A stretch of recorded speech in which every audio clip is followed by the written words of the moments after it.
E aí vem a operacionalização. A operacionalização, eu coloquei esse termo, que seria quase a metodologia do projeto. Mas para facilitar a organização de vocês, a melhor forma que nós colocamos é o planejamento pedagógico. Então, o que é o planejamento pedagógico? Aqui, se eu tiver uma ação voltada para um projeto especial, conforme estão chamando, eu vou ter que detalhar a ação deste projeto. Agora, no projeto da instituição, é em sua totalidade. Tá? Então, por exemplo, planejamento pedagógico. Quais são as ações ou quais são as fases que a PAI vai atuar no ano de 2001? Né? Estou chamando de fase a questão da escolaridade, educação profissional, projetos especiais. E aí colocar capacitação dos instrutores, quer dizer, uma grande reclamação que o pessoal tem, a rotatividade dos instrutores, dos professores pela PAI. Isso é um problema histórico, isso não é um problema particular do movimento apaiano, isso é um problema também da escola.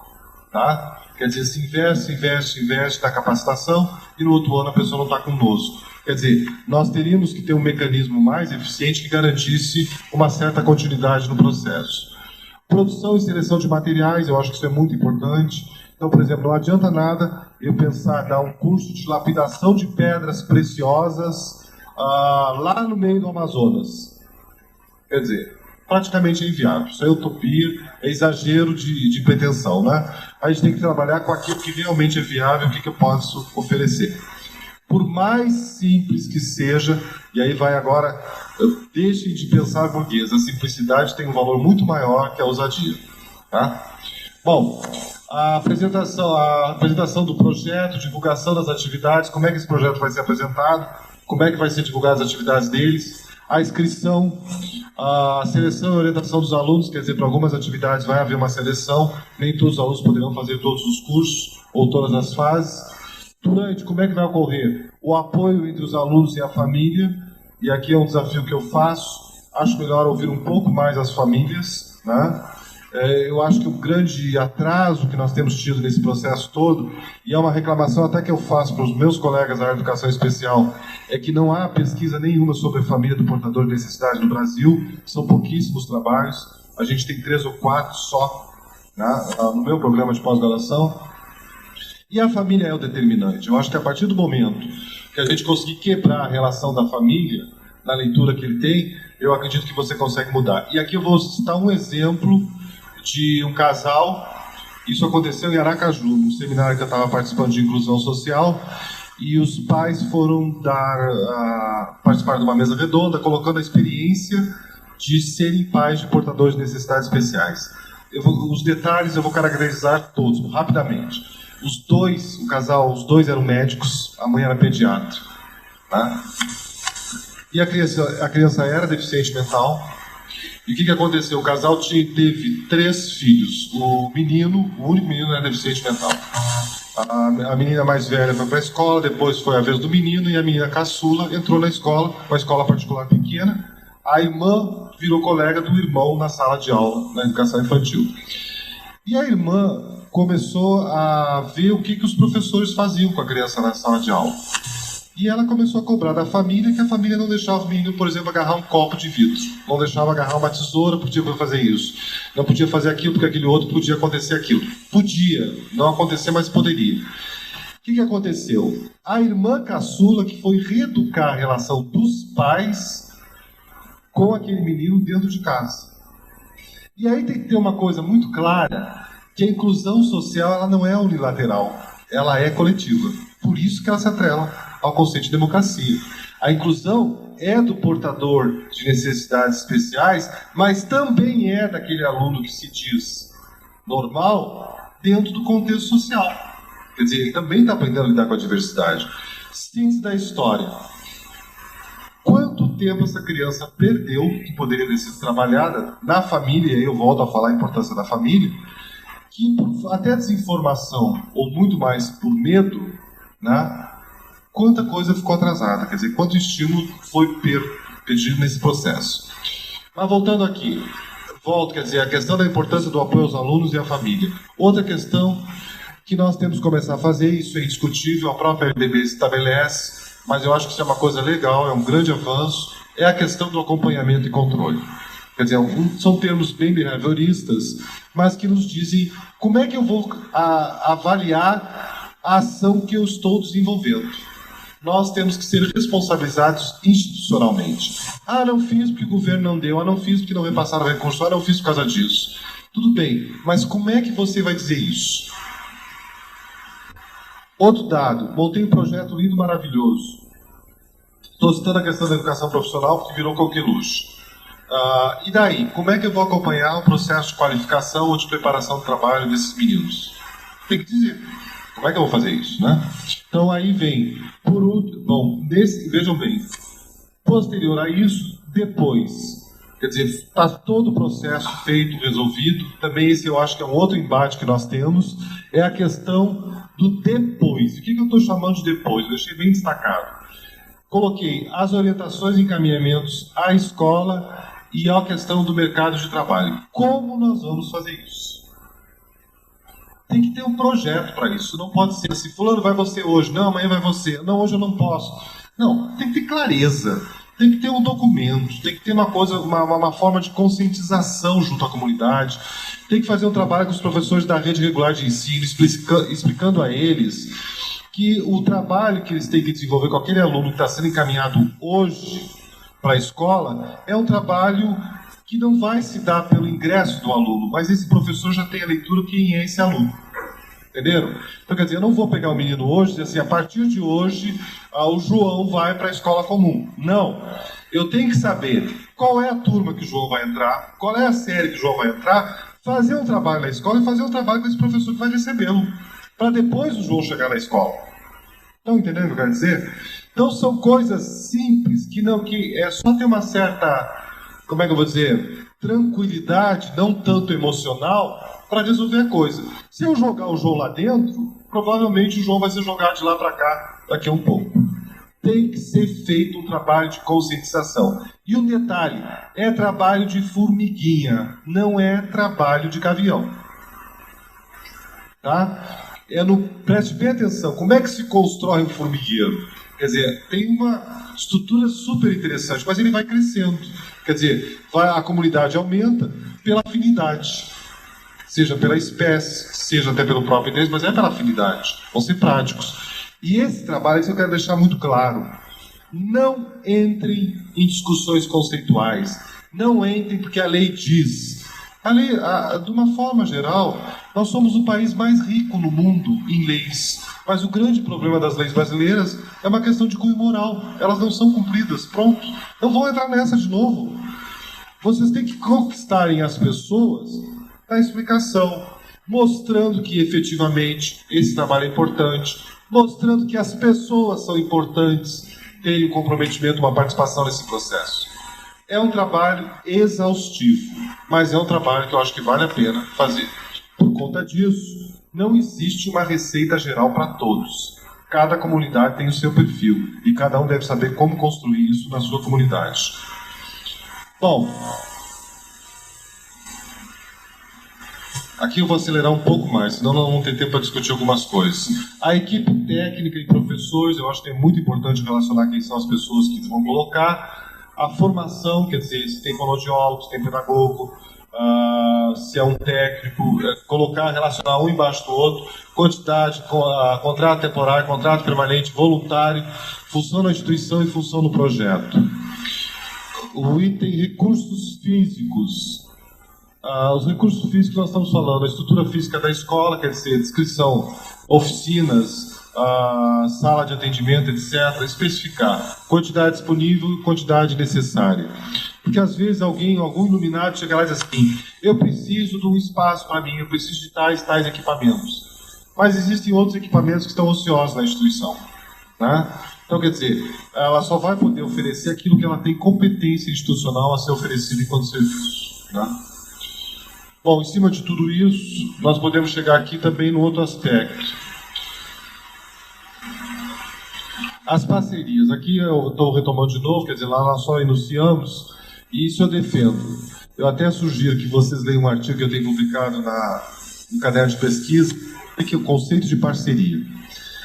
Na verdade, eu digo o seguinte, parceria, a gente tem que ter muito cuidado numa sociedade que nem a nossa, porque normalmente a parceria a gente conhece pela relação de alguém explorando alguém, né? E eu estou voltando para que a parceria, ela significa uma cumplicidade, né? Uma interação. Cadernos de pesquisa da Unitrabalho, da Universidade de São Carlos, caderno número 2. Oi? É número 2 de 1998. O orçamento. Isso aqui é uma coisa muito importante que nós, educadores, não gostamos de mexer. A gente prevê as coisas sem prever gastos. E eu acho que nós temos que ter um mínimo profissionalismo nesse processo.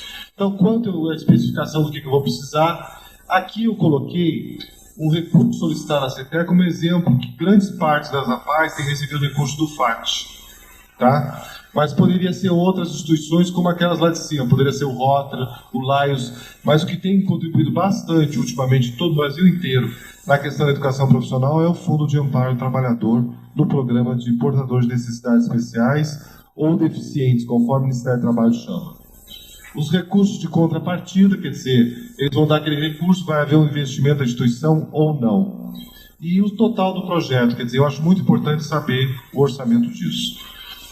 Bem, prazo de execução. Isso aqui é muito importante. O projeto pedagógico da instituição, pelas orientações, conversando com a IVA, parece que vocês têm até o mês de julho para pôr o projeto e a execução de 1 ano para realizá-lo. Detalhamento da ação, custos do projeto. Na verdade, detalhar ações é o seguinte: eu preciso fazer um seminário, é uma ação. Quanto eu vou gastar com esse seminário? É detalhar mesmo. No projetão está o cálculo geral, mas das ações tem que detalhar para saber quais os valores e, o mais importante, saber onde é que vai buscar os recursos. Quem poderá ser os parceiros desse processo. Depois, cronograma de desembolsos. Então vamos supor que eu vá pedir recursos junto à federação e diga assim: olha, eu preciso da primeira parcela no mês de abril. A outra parte diz assim: não, eu preciso em agosto. Quer dizer, a própria federação, até para fazer a mediação, para conseguir os recursos, para repassar, caso for repassar o que puder, ou até o próprio município, tem que deixar claro quando é que vai ser isso. Isso é o mínimo de um planejamento, né? E isso nós não temos nos estruturados. A última, transparência. Exatamente essa, o acompanhamento, controle e avaliação do projeto inteiro. Descrever detalhadamente as atividades de acompanhamento e diagnóstico, por isso que eu reforço a importância da avaliação antes do projeto, que a gente já faz isso, mas a gente não gosta de lidar nisso de uma forma sistematizada, que eu tenho hoje, na hora de elaborar meu projeto, eu acredito que eu tenho 3 alunos que possam ser inseridos no ensino regular. Então, a minha proposta vai aparecer aqui, ó, o resultado esperado de serem 3 alunos na classe regular, entenderam? Então, esses são pontuais. Passou por tudo isso, como é que vai ser avaliada a proposta da PAE Educadora? Em verdade, todo esse material vai vir para cá e vai se mapear todos esses resultados. Tá? Quer dizer, nós não temos uma tradição no Brasil de fazer avaliações de políticas sociais, como eu já disse para vocês hoje de manhã, mas nós vamos tentar extrapolar isso. No primeiro momento, faz o mapeamento de todos os projetos. No segundo momento, com as informações que vocês passaram, lá no final a gente vai ver o que foi executado, o que não foi e por que não foi executado. Então eu diria para vocês, para finalizar, que realmente esse esboço que está aqui, ele vem contemplar todas as fases do projeto da PAE Educadora, a escola que buscamos. E ela contempla a questão da metodologia da elaboração do projeto político-pedagógico e contempla também a questão da avaliação desses projetos políticos pedagógicos e o dado mais importante, a partir daquilo que vocês propuseram. Nós não estamos dizendo que nós vamos ter um instrumento assim, que eu vou chegar lá e aplicar e voltar. Na verdade, o que vocês propuseram é que serão os grandes referenciais de avaliação. Por conta disso e de outras coisas mais que a gente já falou, a professora Zorá já falou, eu diria que sim, na minha avaliação, e não é porque eu tenha trabalhado exaustivamente com a proposta de vocês, mas na minha avaliação não existe um processo mais democrático de construção e de mudança social do que esse proposto aí. Pode ter fragilidades, claro que tem, no processo vai aparecer problemas, mas eu diria, no primeiro momento, do ponto de vista técnico-operacional, ele foi pensado como um processo como um todo, do projeto à avaliação desse projeto. Ele não foi pensado primeiro como fazer o projeto, cada um faz o seu, depois o cara faz aquilo, e lá vem o iluminado e vai fazer a avaliação que ninguém está sabendo quais são os critérios. Então, democraticamente, eu estou dizendo, os critérios de avaliação são esses também. Tá? A forma de organização. Então, eu acredito que é um grande avanço e principalmente uma grande contribuição, agora, modéstia à parte, até com a própria sociedade brasileira em termos de educação. Tá? Então, desejo a vocês boa sorte e o que eu tinha para dizer para vocês da minha fala é isso aí. Tá?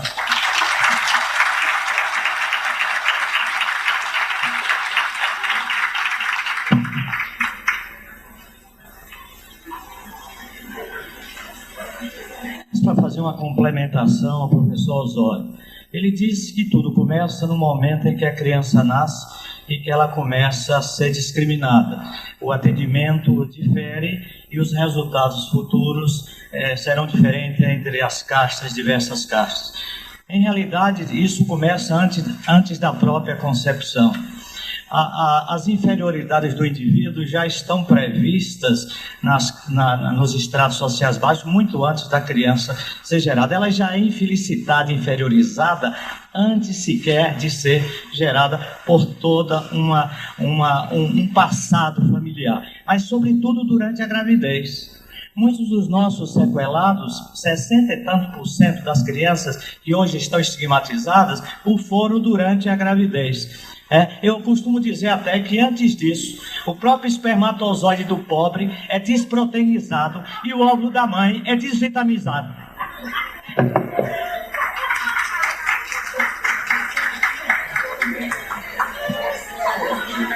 Tô bem. Eu vou procurar ser breve. Apenas pegando uma deixa daquele senhor lá de camisa azul. Isso. Cena de São Paulo. Ok.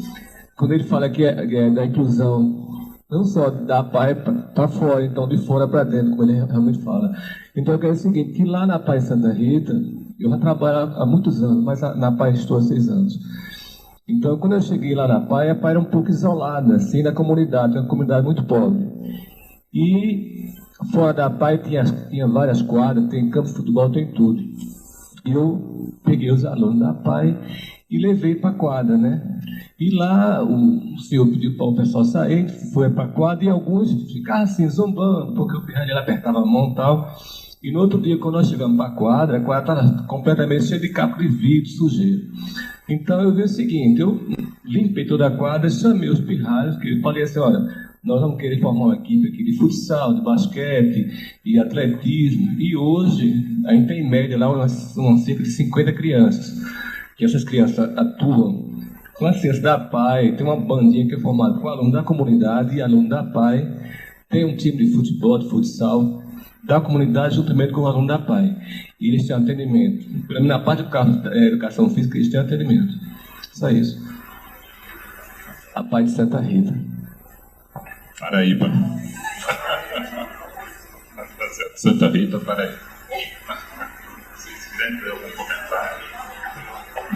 Não? Mas posso pegar 3 assim, depois faz o comentário dos 3, então, algum comentário que queiram fazer eventualmente.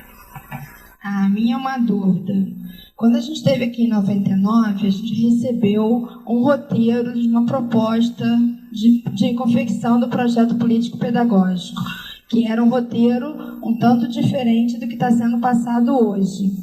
Esse roteiro é uma proposta ou as APAES terão que fazer dentro desse parâmetro para depois haver uma tabulação desses dados, ou a gente pode acoplar o que a gente já tinha feito e fazer as modificações acoplando com esse? O que a gente deve propor quando a gente voltar lá para o nosso estado?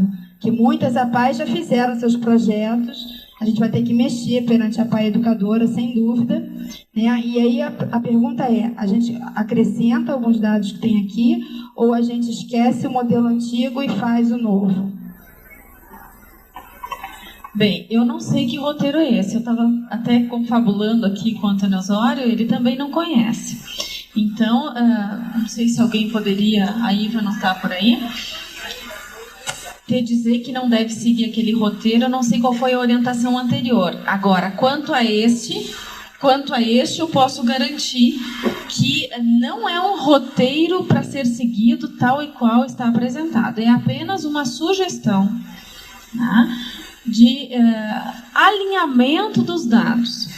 Então, quanto a este aqui, a gente pode estar garantindo que as informações, elas precisam constar, é lógico que precisam constar. A avaliação vai ser feita em cima das informações. Agora, de que forma essas informações vão estar no projeto, aí cada um vai ter a sua criatividade.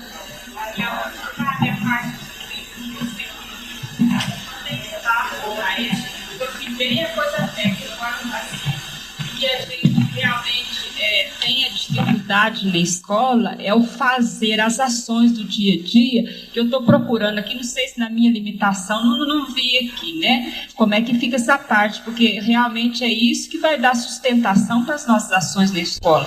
Vem aqui ou não vem, porque no outro tem conhecimento, tinha. Não, se vocês lembrarem um pouquinho, quando eu falei em avaliação, eu disse que a avaliação ocorreria em vários momentos, assim como o currículo. Quer dizer, essa parte do currículo que tu levantas aí é justamente a operacionalização, que não consta nessa indicação do planejamento pedagógico. Não, seriam os planos de ensino, os planos de aula com os nomes que não se usam mais dessa forma, mas que continuam acontecendo. A Maria Amélia vai entrar nisso, ela vai dar uma forma de se trabalhar currículo, de se planejar ações. Que é exatamente como é que pode fazer em sala de aula, como é que eu vou ensinar isso, aquilo ou aquilo outro. Que esse é um currículo, no caso este que ela vai falar, é do currículo funcional, como é que é a ação. E aí a avaliação também vai ser diferente. Necessariamente não vai constar no plano político-pedagógico. Isso é um detalhamento a posteriori. Não, é para embasar, apenas para embasar. Gostaria de deixar claro para vocês o seguinte, que o que a gente fez aqui, essa tentativa metodológica de organização do projeto pedagógico, é uma tentativa que eu chamaria, até para ficar bem claro, guarda-chuva. Tá? E o dado que eu acho que deve ficar muito importante, até do ponto de vista teórico, é que se nós formos analisar um projeto pedagógico em sua essência e o que faz parte e o que não faz parte, eu diria, tudo que a escola faz, ou a instituição pedagógica faz parte do projeto pedagógico. Até o próprio regimento que vai ter que ser revisto, a partir da revisão do estatuto, faz parte do projeto pedagógico. Né? Então, quer dizer, o que faz parte, por exemplo, em termos da avaliação, que é o que interessa enquanto movimento, o que faz parte são os elementos básicos. Quer dizer, se for examinar qualquer órgão financiador, normalmente deve estar aparecendo todos esses elementos, ou deve estar alterados. Mas esses são os indicadores mínimos para avaliar uma política em nível nacional. Que não quer dizer que deva ser desfeito ou desconsiderado o anterior. Pelo contrário, ele deve ser adequado a essa questão.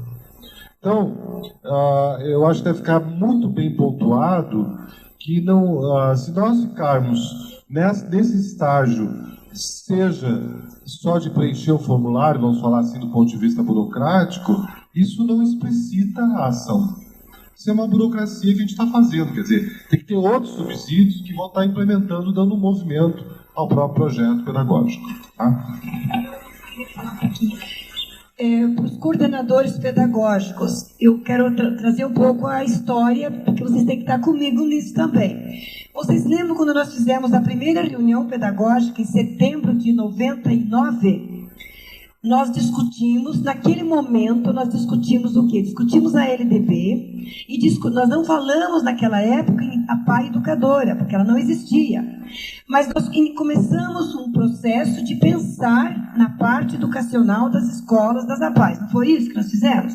Discutimos a LDB, vocês levantaram todas as situações, trouxeram as realidades, discutimos a questão da falta de um histórico dos nossos alunos, da falta de uma terminalidade, todos esses pontos que estão hoje colocados na APA educadora. É isso ou não é?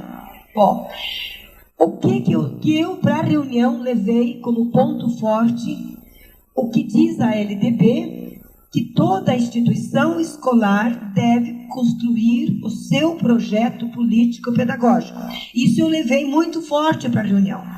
Bom, para construir o seu projeto político-pedagógico e para garantir todos aqueles pontos falhos que vocês, com muita competência, levantaram, era preciso que nós decidíssemos algumas situações. Porém, um projeto político-pedagógico, eu já na época, eu tinha, quer dizer, o que compõe um projeto político-pedagógico? Então, eu levei para vocês realmente o documento, eu até ontem estive conversando com algumas de vocês aí, que é o roteiro, isso que o professor Antônio Osório colocou hoje, e até ele disse que eu pedi a ele que fizesse uma coisa que ele não gosta de fazer, que é justamente o perigo de dar a receita. Tá? Esse é o grande perigo de dar a receita. Então, naquele momento, eu levei para vocês um roteiro, que se vocês olharem, talvez ele está dito em alguns itens um pouquinho diferente, mas ele não foge dos itens que o professor Antônio Osório colocou. Ele está situado, tem a mais ou tem a menos, ou dele tem mais ou o meu tem menos, eu não sei, mas está dentro daquela caracterização. Muito bem.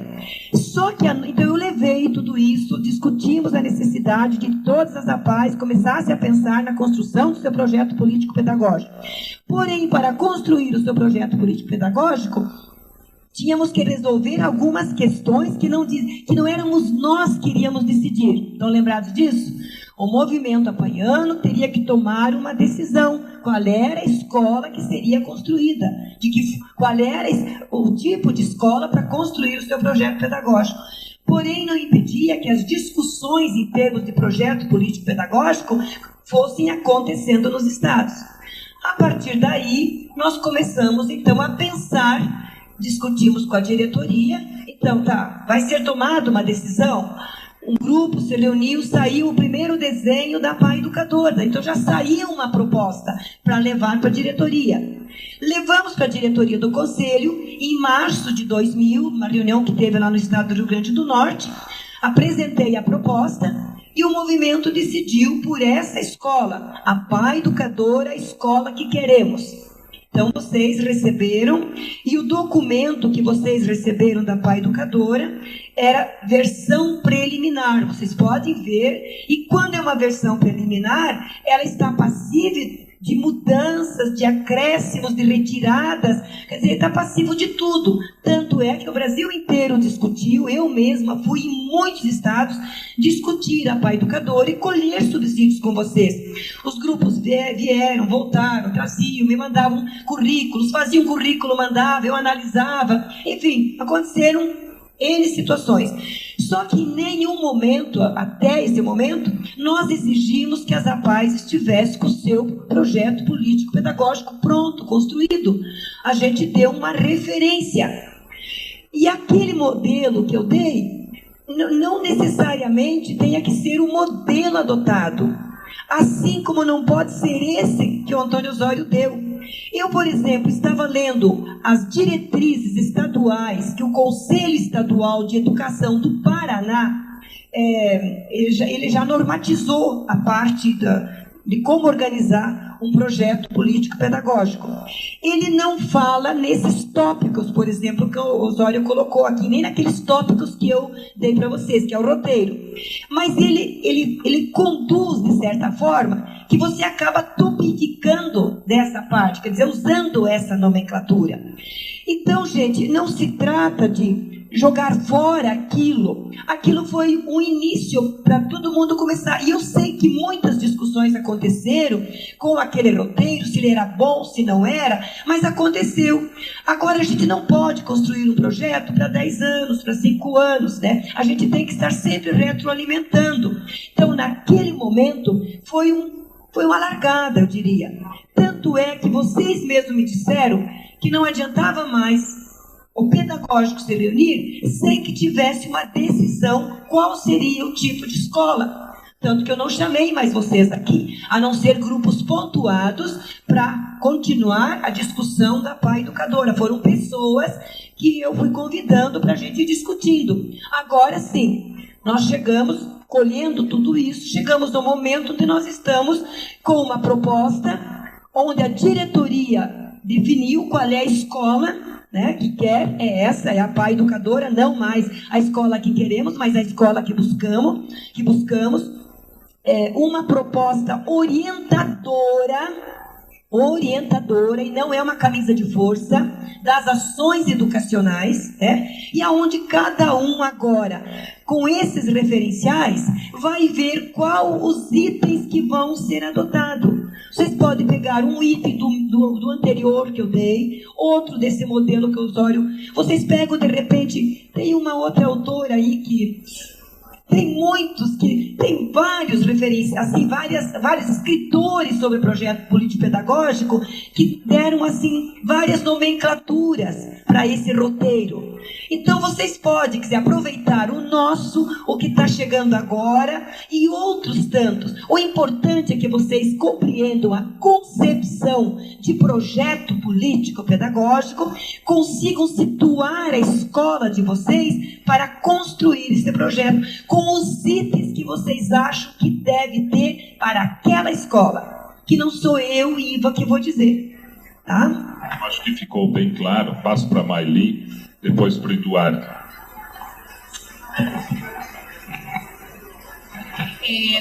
Com relação ao projeto, me parece que no momento em que o professor Osório mencionou que esses documentos serão encaminhados para uma avaliação, então me preocupa sim o roteiro, porque me parece que a avaliação ela seria montada provavelmente a partir de um suposto roteiro. Quer dizer, o projeto tem que ter determinados componentes e estes componentes, então, é que estarão se constituindo no mérito da avaliação, não é verdade?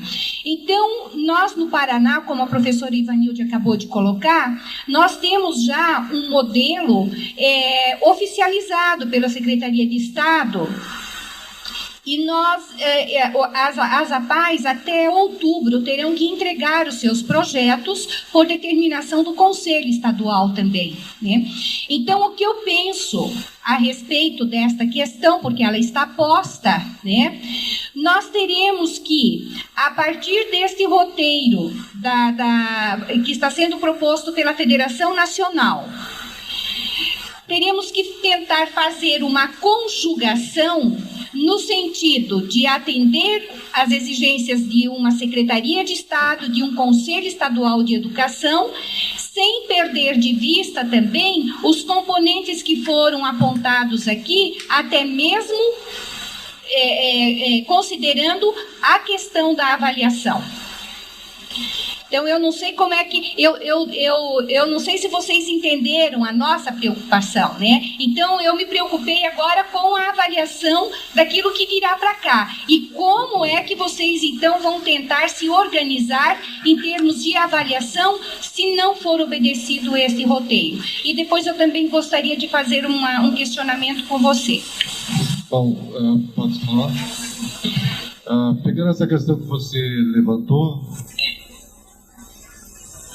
Eu vejo o seguinte, quer dizer, nós não podemos perder de vista, isso aqui é muito importante, eu vou até levantar por causa que eu estava até folhando aqui algumas coisas, nós não podemos perder de vista que o que rege a atual Lei de Diretrizes Básicas da Educação são dois princípios fundamentais, a descentralização e a flexibilização, né? Então, quando foi colocado o artigo 21 na Lei de Diretrizes Básicas da Educação, na Lei 93/94/96, nós conseguimos desse artigo tirar duas coisas fundamentais, o sentido amplo e o sentido restrito da educação, que eu chamo de estrito e lato, né? Bom, pela tentativa que a gente ficou, e eu vou ser muito franco, se eu confesso, eu mesmo viajei por vários locais do Brasil, até falando sobre projeto pedagógico, que é uma coisa que eu tinha iniciado há muitos anos atrás. A busca nossa era exatamente como é que se respeitaria a especificidade institucional, mas dentro de um conjunto de parâmetros que a gente pudesse dizer assim, olha, essa informação nós temos em todos os locais, né? Porque se eu não tiver esses parâmetros, automaticamente eu fico perdido. Mas como é um hábito meu, o defeito, eu não sei se é uma qualidade ou defeito, eu particularmente eu não publico nada em livro ou revista que eu não tenha discutido, né? Eu, por exemplo, preparar uma palestra, até a Soraya estava me cutucando aqui, esse texto que eu trouxe para vocês é um texto, quer dizer, foi discutido, nas perguntas de vocês eu vou estar aprimorando o texto, que eu acho que é importante. E esse texto foi escrito exclusivamente para esse evento. Então, quer dizer, o projeto pedagógico, quando iniciou a discussão, aí voltando de novo, há 4 anos atrás, a minha preocupação era levar aos professores, principalmente da rede pública de ensino, uma reflexão do que seria o projeto pedagógico, né? E a partir de 3 perguntas: o que é a escola, a que veio, né, e a quem serve? São as 3 perguntas norteadoras. Entretanto, alguns colegas meus, eu digo professores, não tiveram a mesma cautela, quer dizer, também se vive do mercado na pesquisa. Muitos soltaram livros à torta e à direita, né? Que eu, particularmente, com todo respeito e não faltando com ética, tenho severas críticas das formas tão positivistas que fizeram aquela questão do projeto pedagógico, a forma de organizar. Por outro lado, as secretarias de Estado de Educação foram cobradas, tanto do Ministério da Educação como também pelaquela comissão provisória, quando foi instituído o Conselho Federal de Educação até instituir o Conselho Nacional de Educação, dando prazos para financiamento, porque o terrorismo era: quem não tiver projeto não tem dinheiro. Tá? O que aconteceu? Pelo que eu pude acompanhar em alguns estados, as escolas fizeram seus projetos burocraticamente, né? Seguindo roteiros, seguindo com medo de cão que a gente vive pela falta de dinheiro, para não dizer que não ia receber dinheiro porque eu tinha feito projeto. Por exemplo, eu posso falar do meu estado, em 3 meses montar os projetos pedagógicos, com textos que nem eles sabem, ninguém conhece. E aí vem a questão, que eu acho que é um avanço que a gente tem que fazer, e aí até um pedido que eu faço. Esses elementos que fazem parte desse esboço que você apresentou, embora ele tenha um caráter de sugestão, que vocês efetivamente adequem o que vocês têm, porque serão referenciais para nós. E nós estaremos caindo fora daquele esquema burocrático, estrutural da escola, né? Veja bem, o currículo. Tem Secretaria de Educação que já definiu os currículos depois que saíram as diretrizes do ensino médio e até os próprios Conselhos Estaduais de Educação, sem observar o projeto da escola. Então, quer dizer, eu já estou sentindo na prática uma certa contradição da legislação, né? Quer dizer, eu digo que o princípio é a flexibilização, eu digo que o princípio é a descentralização, que também estão garantidos na própria Constituição de 88 e provavelmente nas constituições estaduais, que não estão sendo observados, né? Então, mas nós não podemos cair nessa. Como eu disse para vocês, nós estamos tentando fazer um viés diferenciado, nem que a gente sirva a burocracia, mas que a gente tenha um exercício diferenciado desse processo. Porque, vejam bem, se nós repetirmos as mesmas práticas burocráticas anteriores, não vamos estar fazendo mudança nenhuma. Quer dizer, não é os nomes que dão a mudança, é o exercício e a atitude individual e coletiva que faz a mudança. Tá?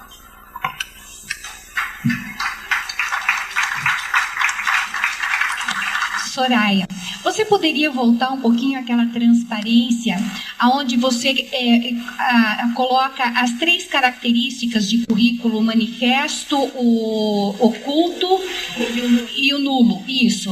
Eu posso até comentar e falar sobre, mas a transparência eu emprestei para o pessoal. Tá, mas então o que eu gostaria de comentar um pouquinho, porque o currículo manifesto é aquele que a gente tem até uma certa facilidade em desenvolvê-lo, não é verdade? Agora, a riqueza realmente está no currículo oculto. Por quê? Porque no momento em que você vai vivenciar o currículo manifesto, é que começa também a se manifestar o currículo oculto. o tempo todo. Não é verdade? E esta manifestação desse currículo oculto é que vai nos dar uma bagagem significativa para fazer as alterações e a própria avaliação do currículo manifesto.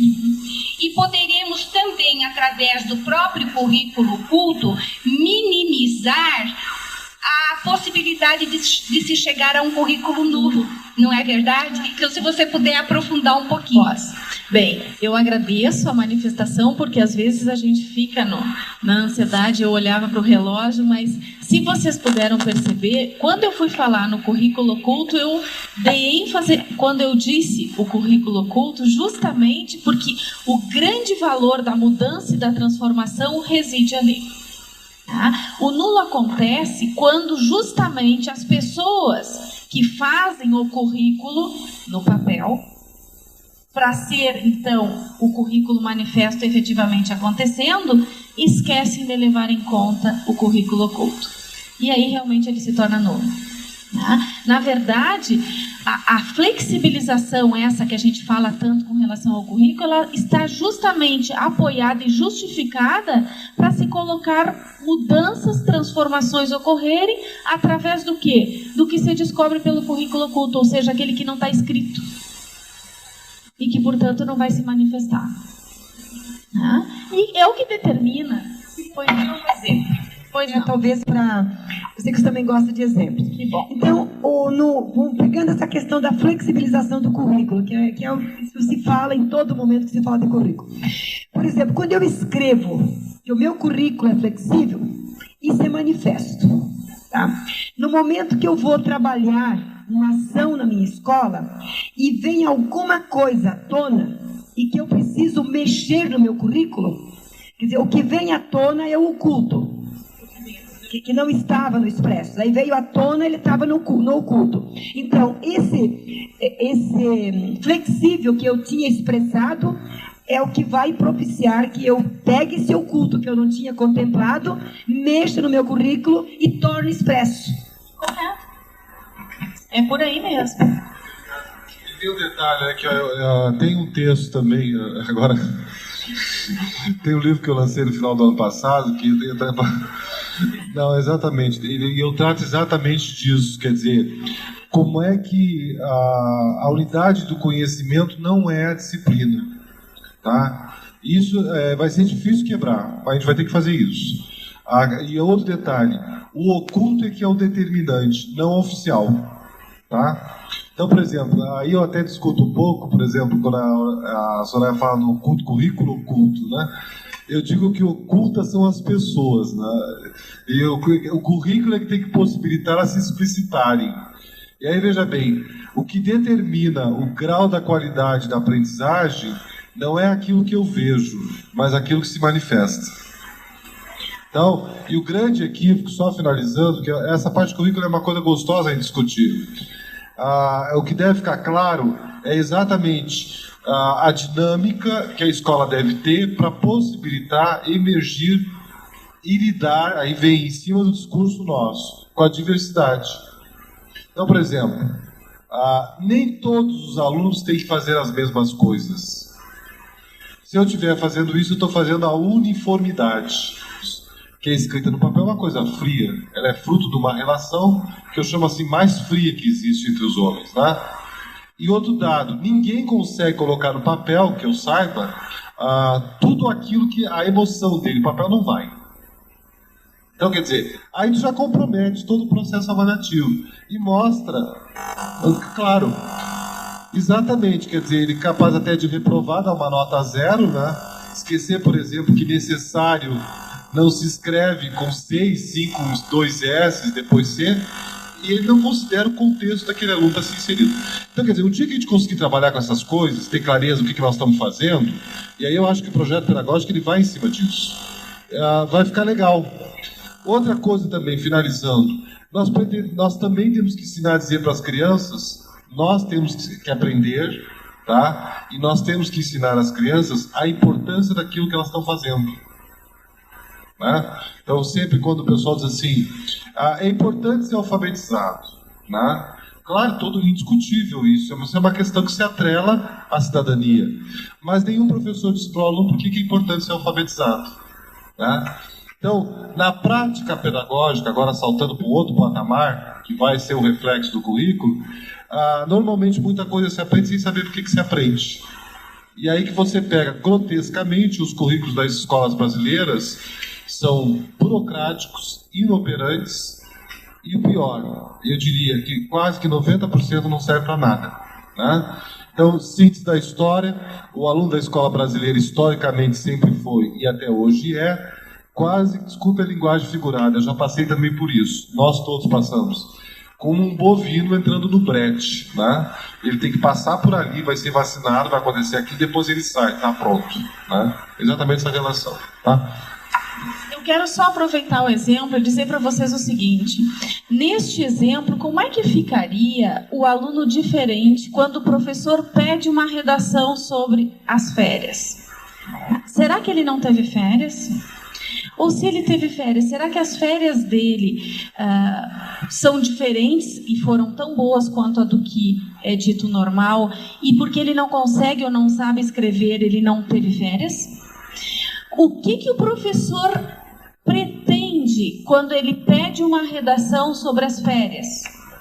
Ele pretende avaliar o quê? É o contexto? Foi o prazer ou o desprazer? Porque, de repente, as férias foram muito tristes. De repente, durante as férias, aconteceram alguns fatos que deixaram as férias dessa criança muito triste. E será que ele vai conseguir avaliar isto? Olha, eu confesso para vocês que encarar o currículo como uma coisa flexível, mutante, mutável, é muito complicado. Não é simples, porque o conhecimento que exige é bastante grande. E o professor que não estiver disposto a ter esse conhecimento ou adquiri-lo, está perdido. Ou ele acompanha o trem da história, ou ele realmente, se está fazendo uma coisa que não gosta, tem que cair fora. Por quê? Nós estamos com muitos colegas que não querem mais, ou que não gostam mais, ou que nunca gostaram, ocupando um espaço que já podiam ter caído fora há muito tempo. Em todas as profissões nós temos profissionais desse jeito, mas principalmente na educação. Porque parece que é um campo mais fácil. E aí eu não gostaria de dizer o que eu vou falar agora, mas já estou no embalo, vou fazer o que tu faz, vou dizer. Nem todas as pessoas têm condições de serem professores. E mais ainda, podem até serem educadores. Mas se nós analisarmos o que seja ser professor e ser educador por uma outra ótica. Amigos da escola é necessário, mas não sob a ótica que eu estou entendendo que o comercial, a propaganda está querendo embutir. Porque a formação é necessária. Nós precisamos de parcerias e nós precisamos de pessoas interessadas em ajudar as escolas. Mas não substituir o trabalho de alguém que estuda para praticar aquela ação. E aí as coisas se complicam quando a gente parece que não quer enxergar isso que estão nos mostrando na mídia. E o professor faz o quê? Eu sempre digo que o professor está no patamar que está por culpa dele próprio. E aí sim é minha culpa, minha máxima culpa. Porque ele conseguiu, por muitos anos, compreender, entender e até interiorizar que ser professor é algo que vem do além, do aquém, e é muito, principalmente quem trabalha com educação especial. Esse, então, é um predestinado. Né? E esquece que ele é um profissional. E que ele tem que estudar como um profissional para exercer bem o seu trabalho. Eu sempre comparo com os médicos, com os advogados. Imagina, doutor, se a sua medicina não tivesse evoluído, onde nós estaríamos hoje? E aí, como é que se faz isso? O professor parece que, se ele estudou, se formou, se graduou, ele tendo aquelas fichas amarelas que usavam os meus professores antigamente, para o resto da vida é o suficiente. Afinal, ensinar a história do Brasil, ela vai ser história do Brasil sempre do mesmo jeito a vida toda. Para que mudar as fichas? Então, nesse sentido, eu gostaria de deixar vocês assim, ó, repicando mesmo, sabe? Tudo bem. Nós temos 3 pessoas que querem fazer algum comentário. Nós vamos pedir para que as 3 façam em sequência. Aí o Antônio Osório e a Soraya fazem os comentários necessários e nós interrompemos aí para o almoço. Tá bem? Então, é o Eduardo. Se o Isaú quiser vir um pouquinho mais para frente, que daí já adianta, para não ter que levar o microfone lá atrás. Bom, quero cumprimentar a Soraya e Antônio Osório em primeiro lugar. Acho que foram momentos bem ricos para nós todos. A participação de vocês aqui conosco, explicitando as ideias que também vocês ajudaram a construir. Agora, só questão prática do projeto político-pedagógico, como foi levantada pela professora e depois a Marie também complementou. Na realidade, quando se trabalhou e se discute a questão do projeto político-pedagógico também entre nós, o mais importante é tentar passar a ideia da concepção do que ele significa. E é por isso mesmo que a dificuldade do Antônio Osório de definir um roteiro, porque o mais importante que está por trás é toda uma mobilização escolar no sentido de se verem dentro daquele processo e também perceber a escola dentro dessa comunidade. E eu acredito que até é o lugar melhor, quando nós nos deparamos na construção do projeto político-pedagógico, o lugar melhor que existe para colocarmos o currículo oculto em evidência, que é ali justamente que emergem todas as discussões. Então ele é rico por isso mesmo, porque ele permite essa amplitude, né? Mas, na realidade, se as APAES que já trabalharam um projeto político-pedagógico nesta concepção de como deve ser, não terá nenhuma dificuldade de transpor as suas discussões para um roteiro que tem um valor para nós amanhã de mensuração e de avaliação, de tabulação e de avaliação e de acompanhamento. Então, quem fez na concepção vai tranquilamente conseguir preencher esse roteiro, esse critério. Então, não vai ter a dificuldade.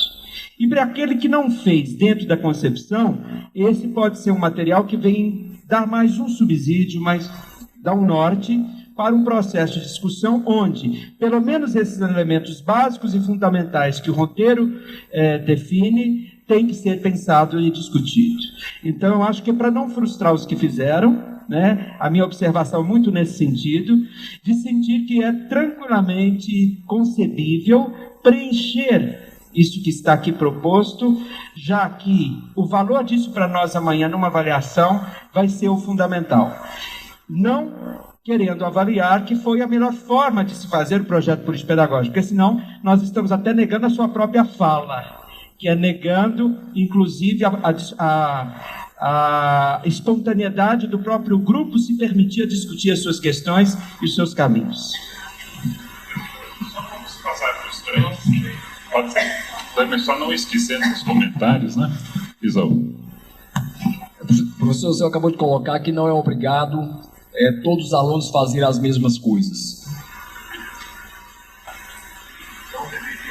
Não deveria ser obrigado, certo?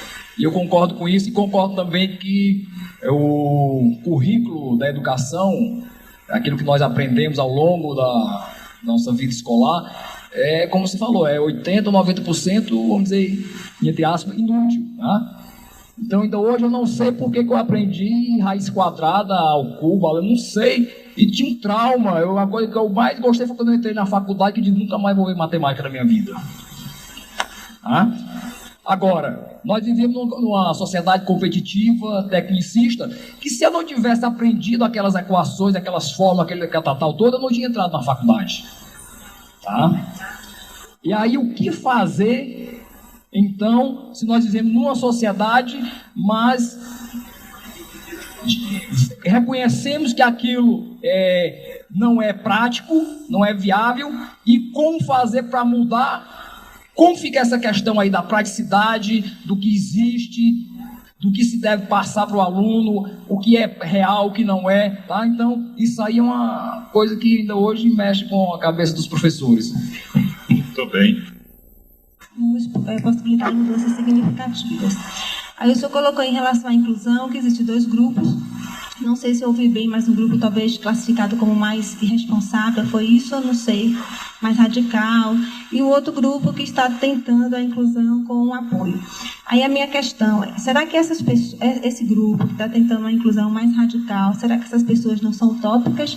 Não são pessoas que estão tentando semear, né, uma mudança tão necessária? Ou seja, será que essas pessoas não são os nossos mártires, né?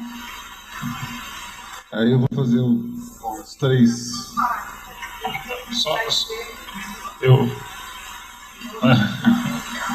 Mas só, eu acho que vamos ouvir primeiro os comentários, não querendo, como o João fala, não querendo cortar, já cortando.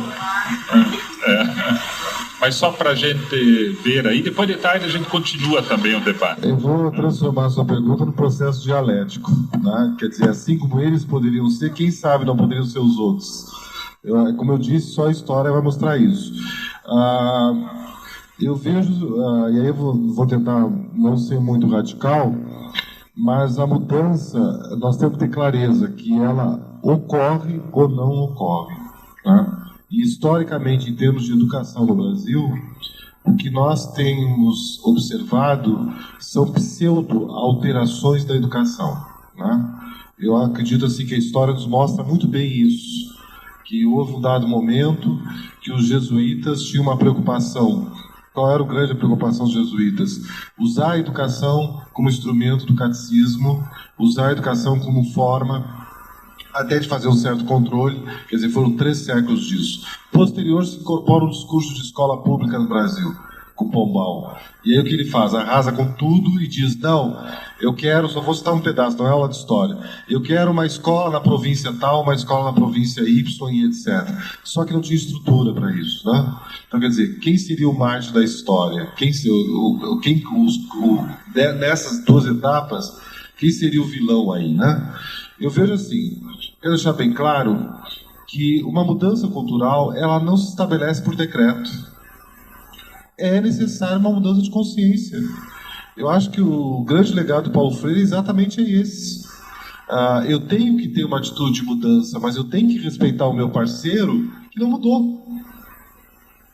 E eu não posso também permitir que outro terceiro se aproprie indevidamente daquilo e diga, eu não faço mais isso. O que concretamente a gente está acompanhando hoje no Brasil? Com essa história, joga para lá para ver como é que fica. Alguns dos sistemas educacionais estão normatizando que não vão atender portadores de necessidades especiais. Que afinal de contas, eles têm que estar na escola comum, se eles não estão lá, o problema é deles, não é do sistema. Então a gente tem que ter muito cautela e ter muita coerência, muita responsabilidade do que a gente está propondo. Porque não é o meu pensar. Para chegar no meu pensar, eu vou ter que fazer muitas coisas que eu não gostaria de fazer. Isso é história, isso é um jogo político. Não quer dizer com isso que eu estou negando o meu objetivo, a minha utopia. Como eu falei para vocês na minha fala hoje de manhã, no estágio atual que nós estamos entrando com a proposta da PAI Educadora, a escola que nós buscamos, é necessário ainda fazer isso. Agora, se eu fosse o responsável, eu dizia assim, ó, não precisa fazer mais isso, vamos pular direto para outra fase. Não dá. Quer dizer, como eu acredito em princípios sociais, princípios coletivos, eu tenho que buscar parceiros. Eu tenho que buscar pessoas cúmplices no processo. E não vai ser. Porque, veja bem, é aquilo que eu sempre digo, todo mundo tinha que ler um dia, eu digo assim, uma vez por dia quase, desculpa o exagero, Maquiavel, para saber o que está acontecendo hoje. Digo isso. O Príncipe, eu digo. Porque as pessoas estão vivendo e não estão sabendo o que estão fazendo, né? Todo mundo está tentando sobreviver ou levar a vida pela barriga. Mas eu respondendo dialeticamente, eu te diria assim, quando trata-se de processo social, para haver a mudança é necessário haver alterações. Não existe, e aí Marx já diz isso, né? Quer dizer, a revolução existe ou não existe? Aí eu estou sendo bem radical. Eu praticamente acho que não. Por exemplo, eu tenho valores que agora, enquanto pai, eu estou entendendo o que meus pais quiseram dizer. Eu não vou negar isso. Mas eu agora que estou tendo a experiência de ter filhos adolescentes, que eu estou sabendo o que é isso. Eu estou entendendo coisas que eu vivi há 20 anos atrás. Estão entendendo? Então eu não posso fazer rupturas. Eu não posso negar que eu sou filho do meu pai e da minha mãe. essa história já está consumada. Mas eu tenho que ter cautela que o que eles me ensinaram, como é que eu posso fazer para mudar. Entendeu? Não sei se eu te respondo, mas eu quero deixar bem claro.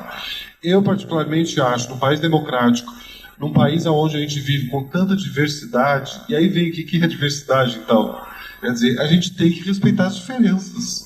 Nem todas as regras são para todos. Quer dizer, em regras constitucionais, sim. Agora, que todas as crianças têm as mesmas condições de serem incluídas, nunca. De jeito nenhum. Quer dizer, é um equívoco muito grande. Quer dizer, negar todo o processo. Eu preferiria dizer assim, nós que acreditamos numa inclusão gradativa, humanística, não é sonhadora, viu? Nós somos as vítimas. Só fazendo a brincadeira, mas exatamente, nós somos as vítimas, por quê? Porque a mudança que todo mundo quer não aconteceu da noite para o dia. Né? Eu espero que aconteça, nem que seja daqui a 100 anos, mas que aconteça. Né? É isso a buscar a sociedade mais justa. Voltando para a questão que você levantou, eu acho que isso que é fundamental, né? E eu tenho muitas preocupações, porque quando o ministro Chiarelli era ministro da Educação do governo Collor de Mello, começou a se falar no Brasil uma coisa muito bem naquilo da política pública que eu sempre falo. Nós temos que ter 200 dias letivos, as escolas não podem ficar fechadas, nós temos que passar para tempo integral, saiu medida provisória, lembra naquela época, o negócio da mensalidade no fervo. Como eu digo, né, vassoura nova tem que varrer, nem que não tenha palha, seja só o cabo, mas tem que varrer. Aí o Chiarelli fez todo aquele discurso, foi interessante, e aquilo redundou o quê? Algumas coisas foram sendo incorporadas, né? Só que tem um detalhe. A ideia de período integral que a gente trabalha e a ideia de currículo que se trabalha no Brasil é totalmente diferente do modelo americano, do modelo francês, etc. Muito mais diferente do modelo alemão. Né? O trabalho que a escola faz lá não é fazer sondagem que nem a gente faz aqui no Brasil. Vamos desenhar um O com cara de criança. Não é nada disso. Né? Claro, é outro tipo de situação, condição social. As crianças é feito um trabalho, normalmente de 15 a 20 dias, de levar o grupo de alunos que vão conviver durante um ano letivo, e até para fazer o trabalho de uma certa autonomia da criança, tem toda uma fundamentação psicológica, que os professores levam as crianças para fazer uma excursão. Para ela se introduzir numa outra leitura do que é a escola. Né? Isso é um trabalho que eu acho importante. Israel também faz um outro trabalho que eu acho fundamental, que o dia que o Brasil descobrir isso, que não custa nada, dá para fazer e resolve, provavelmente a gente vai resolver o problema do analfabetismo. Quer dizer, a criança não pega no lápis e no papel enquanto ela não aprende a falar. Quer dizer, quando é pequenininha, ela diz assim, nós vamos, todo mundo acha uma gracinha, olha que bonitinho está falando. Mas aí o pequenininho dela vai para a escola, quer dizer, como é que ela passa aquilo que ela fala para a escrita, que era o que eu estava falando para vocês. Então, qual é o trabalho que eles fazem? É fazer as correções, tanto verbais, principalmente de verbos, que são ações, né? Como também as questões dos próprios plurais, né, e singulares. Isso facilita o processo de alfabetização. Mas fechando em cima da questão, eu queria dizer o seguinte, eu não tenho poder, quer dizer, e nem me atreveria a ser o Fidel Castro de 2001 do Brasil, mas eu diria o seguinte, se eu tivesse poder, eu fecharia tudo que a escola tem no Brasil hoje. Eu acho que o estrago que ela faz é muito maior do que a contribuição que ela dá. E estou sendo bem prático mesmo. Agora, desculpe, eu não estou deixando cair a máscara, mas estou sendo claro. Por quê? Eu vejo assim, se eu tivesse poder, eu organizaria um currículo, agora voltando, né? Para uma criança que chegasse na escola, o objetivo, por exemplo, dos primeiros anos do ensino fundamental, jamais seria uma alfabetização. Né? Seria o quê? Seria sim música, seria sim dança, seria pintura, seria contar a história do Brasil, mas contando história pela história, sabe? Tentar fluir a potencialidade que o aluno tem. Né? O aluno vai querer saber matemática o dia que alguém chegar para ele e dizer assim, meu filho, eu te dou R$1. Então eu posso comprar um Guaraná? Não dá para comprar porque o Guaraná custa R$1,20, então ele já quer saber. Eu tive uma experiência lá no Mato Grosso do Sul, no tempo que eu estava na Secretaria de Educação, que eu fiquei assustado, por exemplo, numa colônia de pescadores, as crianças caindo fora da escola. Por quê? Porque o professor de matemática ia lá e fazia o dele 1 mais 1, 2, e o aluno dava troco quando vendia peixe. Quer dizer, ridículo, não se adequavam os conteúdos. E eu vou ser bem franco, estou dando o exemplo do pescador, mas não é só esse. São outros exemplos. O próprio professor não tem domínio, desenvolvimento da aprendizagem do aluno. Então ele acha que uma criança de 7, 8 anos de idade, ele tem condições de sair do concreto para o subjetivo de uma forma muito tranquila. E a matemática, ela é subjetiva. Para a criança, ela é imaginária. Né?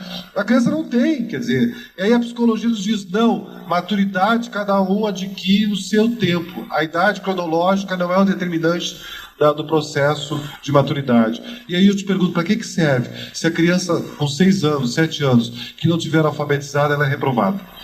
Então não serve para nada, a psicologia joga no lixo. O que Piaget disse? Joga no lixo também. Então, quer dizer, se a escola fosse uma coisa light, não fosse essa burocracia, a gente estaria resolvendo. Aí você citou um outro caso, quer dizer, a exemplo, e até eu cito pena da Luzimar não estar aqui agora, estou dizendo pena, dando pejorativo, porque em 88 obrigava por cada terminalidade dos portadores de necessidades especiais. Hoje em dia, se ele ficou 8 anos na escola, dá o certificado e manda embora. Equivale, cursou o ensino fundamental com tais habilidades. Foi um escândalo geral. O que acontece isso na Inglaterra? A Inglaterra incorpora uma ideia semelhante, que eu não estou dizendo que é a minha, exatamente a certificação dos alunos para necessidades especiais vai para aí. Quer dizer, são as habilidades que a pessoa tem que devem ser valorizadas. Nós fizemos isso, mas nós fizemos de uma forma burguesa. Por exemplo, nós aceitamos, isso é um exemplo que eu sempre dou nas minhas aulas, um Romário da vida, um Ronaldinho não saber falar. Nós aceitamos que eles recebam altos salários, nós aceitamos tudo isso. Isso então é uma questão, por que nós aceitamos eles que não sabem falar e eu não aceito o aluno que está lá? Não, porque ele é ídolo, é outra história, ele é um imaginário social. Está entendendo o que eu quero dizer? Como é que se dá um processo na sociedade?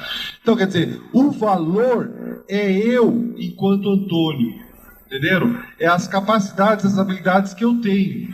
Para ser professor universitário, você pode ser só professor, você pode ser professor pesquisador, pode ser professor de extensão. Agora, aquele que saiba só dar aula, não quer dizer que ele deve ser menor do que aquele pesquisador. Burguesamente, a gente fala que sim. Tudo bem, mas é isso que eu quero mostrar. As pessoas, nem todo mundo, graças a Deus, tá, tem que demonstrar as mesmas atitudes para todo mundo. Isso é óbvio. Quando eu era pró-reitor de ensino de graduação na minha universidade, nós tivemos um aluno da medicina que tinha problemas neurológicos severos. Para ter uma ideia, o aluno chegou no estágio de clínica médica, ele não tinha nem condições, não sei como é que ele passou no curso, mas aconteceu, de pegar o bisturi, ele não tinha coordenação. Aí o alto clero da classe, os médicos, desculpe os médicos aqui presentes, com todo respeito, queriam reprovar o aluno.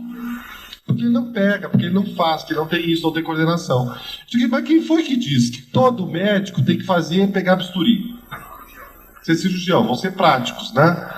Aí, não, mas exige-se profissionalmente que tenha essas habilidades. Eu digo que vocês não sabem nem as habilidades que estão cobrando do curso, e os alunos muito menos para que estão fazendo. Resumo, reprovaram. Aí eu chamei a família do aluno, entra na justiça que ele cola grau. Entrar na justiça e o aluno colou grau. Quer dizer, é uma coisa, é esse conceito que a gente tem que quebrar. Agora veja, se as pessoas conseguirem ter habilidade, sem ter a ambição de ir para a universidade, essa ambição burguesa, eu acho que elas vão se resolver bem. E eu acredito que aí outra educação nós teremos. Tá? Por isso eu disse radicalmente que eu fecharia tudo e faria tudo de novo. Agora, finalizando, eu quero dizer o seguinte, é sério, nós precisamos ter uma alternativa de que nós precisamos saber quem são as pessoas que estão trabalhando com a educação. Nós não temos clareza disso. Né? Eu acho que é fundamental a gente explicitar isso. E eu diria que nenhum recurso, e aí eu faço uma crítica severa ao Ministério da Educação, à Secretaria Estadual de Educação, às redes municipais de educação, a grana que eles gastam capacitando as pessoas sem saberem quais são as limitações dessas pessoas. Tá? Uma coisa é eu chegar e falar bonito. Ah, falou bem, mas o que ficou desse bonito? Né? E existe um mercado nesse país que eu digo que é de quase corruptivo, que muitas pessoas aproveitam esses recursos, né? Muitas pessoas, estão falando de pessoas que se assumem responsabilidades de fazer a mudança, né? Que na verdade elas não têm compromisso nenhum. Uma coisa é eu chegar aqui, dar uma palestra e vou embora, outra coisa é eu estar presente nesse processo. É outra história, né? Porque eu tenho que responder pelo que eu estou dizendo. Porque as pessoas, na verdade, estão apostando nisso. Mas eu vejo que a história de vida dos professores, e aí eu vou citar um exemplo, existe na Europa um grupo, Philips Perrenot, o Antônio Nova em Portugal, que que está fazendo um trabalho sobre a vida dos trabalhadores da área de saúde. E o que eles conseguiram avançar ao descobrir as limitações desses sujeitos, como é que eles lidam, impressionante. E finalizando mesmo, ponto final. Eu passei uma experiência há uma semana atrás com os professores da rede pública de ensino de uma cidade lá no Mato Grosso do Sul. E eu, no final do curso, fantástico, as pessoas, muito grandes problemas, eu joguei só, olha, o governo municipal e o Ministério da Educação, em vez de estar pagando para vocês fazerem cursos de graduação, porque a lei está exigindo que tem que ter curso de graduação, eles deveriam investir em terapia para vocês, que o dinheiro era muito mais bem aplicado em resolver todos os problemas. E eles concordaram, quer dizer, na verdade, eles estão fazendo uma coisa burocrática, porque eu ouvi uma coisa assustadora. Por isso, até talvez eu esteja reforçando essa questão toda. Então, para terminar, amanhã eu quero me despedir, porque eu estou viajando agora no final da tarde, desejar a vocês boa sorte, tá? E dizer a vocês que a minha ideia não foi só trazer respostas para vocês, pelo contrário, foi realmente atiçar um pouco para vocês refletirem e verem, terem noção da responsabilidade daquilo que nós fazemos. E queria deixar claro também com vocês o seguinte, que não é um trabalho fácil, não é um trabalho fácil, tá? Que não é um passeio, não é um passeio, mas é uma viagem, quem sabe, que os trajetos podem se configurar com as cores que nós gostaríamos ou queremos dar a tonalidade. E eu sempre falo, em todas as palestras que eu termino com pessoas que trabalham com portadores de necessidades especiais, é o seguinte, que existem milhares e milhares de crianças. Pelos dados estatísticos, o movimento já tem de mais de 200 mil, foi falado aqui. Eu acho que deve existir mais de 200 mil que está fora de tudo isso, ou mais do que 200 mil. Eu diria, existem quase milhões de pessoas, desculpa o exagero, né, se eu for partir pelo critério da ONU, são milhões, que dependem de nós, né, e que acreditam que a gente possa fazer alguma coisa, talvez ainda em fase inconsciente, mas que eu acredito que tem essa expectativa de vida ainda. Eu diria, e a responsabilidade é nossa.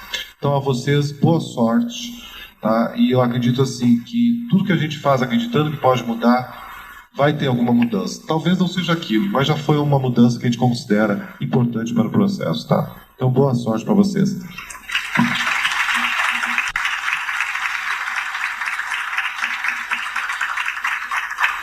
Muito bom. Eu repito uma frase que eu vi de uma pessoa no intervalo para agradecer a presença.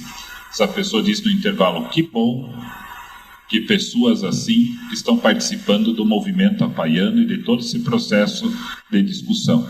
Isso enriquece a todos e faz com que a caminhada seja, sem dúvida, mais segura, mais tranquila, né? E objetivando, de fato, esse atendimento, né, dessa parcela da população que conta com esta caminhada que todos nós estamos fazendo. Então, Antônio Osório, Soraya, né? A Soraya acho que vai continuar aqui de tarde também, mas Antônio Osório também, uma boa viagem, né? Um bom final de semana, obrigado pela colaboração grande mesmo, e muitas horas de trabalho, sem dúvida, muitas horas de trabalho, e vamos continuar juntos, né, nesta caminhada. Esse é o convite que todos nós fazemos, né, para o Antônio Osório. Nós estamos um pouco adiantados na hora, são 15:45, então mais ou menos 1h30, né, que você tinha previsto, né, para o almoço. Então a gente retorna, né, 2h15, né, 15:45, 2h15. Só tem um aviso a mais. Bom, obrigada a todos. Sempre é um prazer muito grande, né, estar falando com o pessoal das APAES, até porque eu também trabalhei em escola especial. Trabalhei em escola especial por muitos anos. Eu brinco com todo mundo, né? Eu sou da Universidade Federal de São Carlos. Atualmente estou no estado de São Paulo, visto a camisa da Universidade Federal, visto a camisa de São Paulo, mas por baixo desta camisa está a camisa do Paraná. Está a camisa do Paraná, que eu também sou conterrânea do professor Flávio, da IVA, e a camisa da Universidade Estadual de Londrina. Quando que eu comecei em educação especial? Estava no 2º ano de magistério, quando foram fazer um levantamento na minha cidade dos possíveis portadores de necessidades especiais. E eu, no 2º ano de magistério, fui chamada, tivemos uma capacitação para fazer um levantamento na cidade. Então, fomos de porta em porta, uma cidadezinha pequena, a 40 quilômetros de Londrina, levantar esse número de crianças. No 3º ano, vocês sabem, o pessoal que fez normal, que tudo chama o pessoal do 3º ano para ajudar, então a gente ia ajudar em tudo. E no ano seguinte, né, já, então, normalista, recém-formada, já fui para a PAI e fiquei lá por bastante tempo. Foi até quando eu tive a oportunidade de uma bolsa, eu fui bolsista da Fundação Rotária, e quando eu me inscrevi para a bolsa, na época, quando eu fui para a faculdade, a oportunidade maior que eu tive foi fazer o curso de letras, mas sempre eu queria me especializar mais na área. Eu já tinha o curso de especialização do Paraná, tal, com que a secretaria dava, que a gente ficava um ano em Curitiba. Mas aí eu pensei, se eu faço letras, eu aprendo bem um outro idioma, e aprender bem um outro idioma é um passaporte para eu estar me especializando melhor. E parece que a profecia se realizou. Depois, pleiteando uma bolsa da Fundação Rotária, eu escolhi a área de educação especial, saí fazer mestrado, fiz na mesma universidade que a Maria do Carmo Minicucci fez, lá de Belo Horizonte, de Minas Gerais, e depois voltei para o doutorado, mas sempre ligada à escola especial. Eu só tive que me desligar depois, voltando do doutorado, que daí teve uma exigência de dedicação exclusiva por parte da universidade, e eu tive que me desvincular profissionalmente. Mas de coração eu nunca me desvinculei, até porque eu cheguei e fui coordenar um curso de especialização na área, que era o único que existia, um dos únicos que existia na região, e eu trabalhava com todas as pessoas das APAES, inclusive o Edson está aqui, foi meu aluno, me orientando, fez uma orientação e quantos outros aí, né? Então, esse amor pela educação especial, esse vínculo com a PAI é bastante antigo, né? E a gente realmente não consegue deixar. Então, hoje eu estou na Universidade Federal de São Carlos, que tem o mestrado, e conseguimos a aprovação do doutorado recentemente. Esse é o nosso 2º ano com doutorado na área de educação especial. É o único no país em educação especial. Existem vários que têm uma linha de pesquisa na área de educação com uma linha de pesquisa, mas especificamente é só em São Carlos que a gente tem. Estamos com a 2ª turma de doutorado. A de mestrado já estamos com mais de 20 anos, já temos mais de 200 entendidas na área de educação especial. Então, até as pessoas que tiverem interesse no mestrado e doutorado, nossa universidade está aberta, né? A gente pode fazer contatos depois, né? Bom, estou aqui com uma missão de falar sobre o currículo funcional natural. Agora eu consegui minha companheira aqui de palestras à tarde. E o que é isso, gente? Nada mais é do que a gente trabalhar de acordo com a realidade do nosso aluno. Então, eu acho que eu gostaria de botar vocês para refletir em alguma coisa. Acho que eu precisava que alguém apagasse alguma luz. Tem alguma luz muito forte aí, que eu não sei como é que faz. Ver o que somos, né? Então, por exemplo, o que sou eu, o que são vocês, o que somos nós? Somos uma pessoa que sonha, que tem objetivos, que deseja ser bem-sucedida, que quer ser amada, que quer ter outras oportunidades, que deseja que os outros entendam o que temos, né, para mostrar, que queremos ser independentes e produtivas, que temos habilidades diferentes, que não queremos ser dependentes dos outros, que não queremos que decidam sobre a nossa vida, que não queremos que façam as coisas para nós. Na verdade, todos nós temos habilidades diferentes. Então, a pessoa com deficiência, será que ela não quer exatamente tudo isso que nós queremos? Qual é a diferença? Ela também deseja ser respeitada e tudo. Então, se vocês derem a oportunidade para essa pessoa com deficiência, ela vai ser independente, produtiva, e uma coisa que a Marlene levantou ontem, feliz. Não adianta ser independente, ser produtivo e isso não ser feliz. O que adianta a gente conseguir inseri-la no trabalho, ela ser produtiva, ser independente e não ser feliz? Então, é uma coisa que nós também temos que estar procurando nesse nosso contexto, né? Então, o que essas pessoas, né? Essas pessoas que a doutora Judith LeBlanc, da Universidade de Kansas, chama de pessoas com habilidades diferentes e querem ser tratadas como pessoas, da mesma forma como nós, tá? Oportunidade para aprender, da mesma forma como nós, tá? Aprender coisas úteis para a vida. Então, quer dizer, já tem suas limitações. Se nós ficamos nos preocupando, ensinar coisas que para elas não terão utilidade, não faz sentido, né? Oportunidade para demonstrar o que sabem, tá? Oportunidade para aprender a trabalhar em situações reais. Isso é uma experiência que a gente está tendo agora ali na Universidade Federal, um projeto que nós temos em Ribeirão Preto, que está sendo assim uma lição. O tal do currículo oculto aflora toda hora. Quer dizer, a gente pensava que o importante era ensiná-los a trabalhar. Nós estamos com pessoas bastante comprometidas, né, fazendo o trabalho, o estágio na própria empresa. Ensinar a trabalhar, ensinar a fazer as tarefas que o local exige, foi a coisa mais fácil ensinar, entendeu? Ensinar, por exemplo, a dobrar caixas de pizza, dobrar folder, ensinar a preparar o tomate para o molho, não sei o quê. Isso foi fácil. O difícil é o que está vindo depois. São as situações. Então, por exemplo, e os ganhos que eles estão tendo com essa oportunidade. Primeira coisa que nós observamos, a mudança na aparência, o querer se arrumar, o querer ser igual ao outro colega. Por exemplo, nesse momento nós estamos com um rapaz que ele está já com emprego, carteira assinada no McDonald's, e surgiu uma coisa que a gente está agora correndo para ensinar isso daí, administrar o salário. Ele pega o salário e se deixar, ele gasta tudo hoje, a hora que ele recebe. Então, a gente está ensinando como é que ele pode gastar o salário dele, dar ajuda em casa, a família está passando por uma necessidade, por uma situação difícil, entende? Então, essas coisas...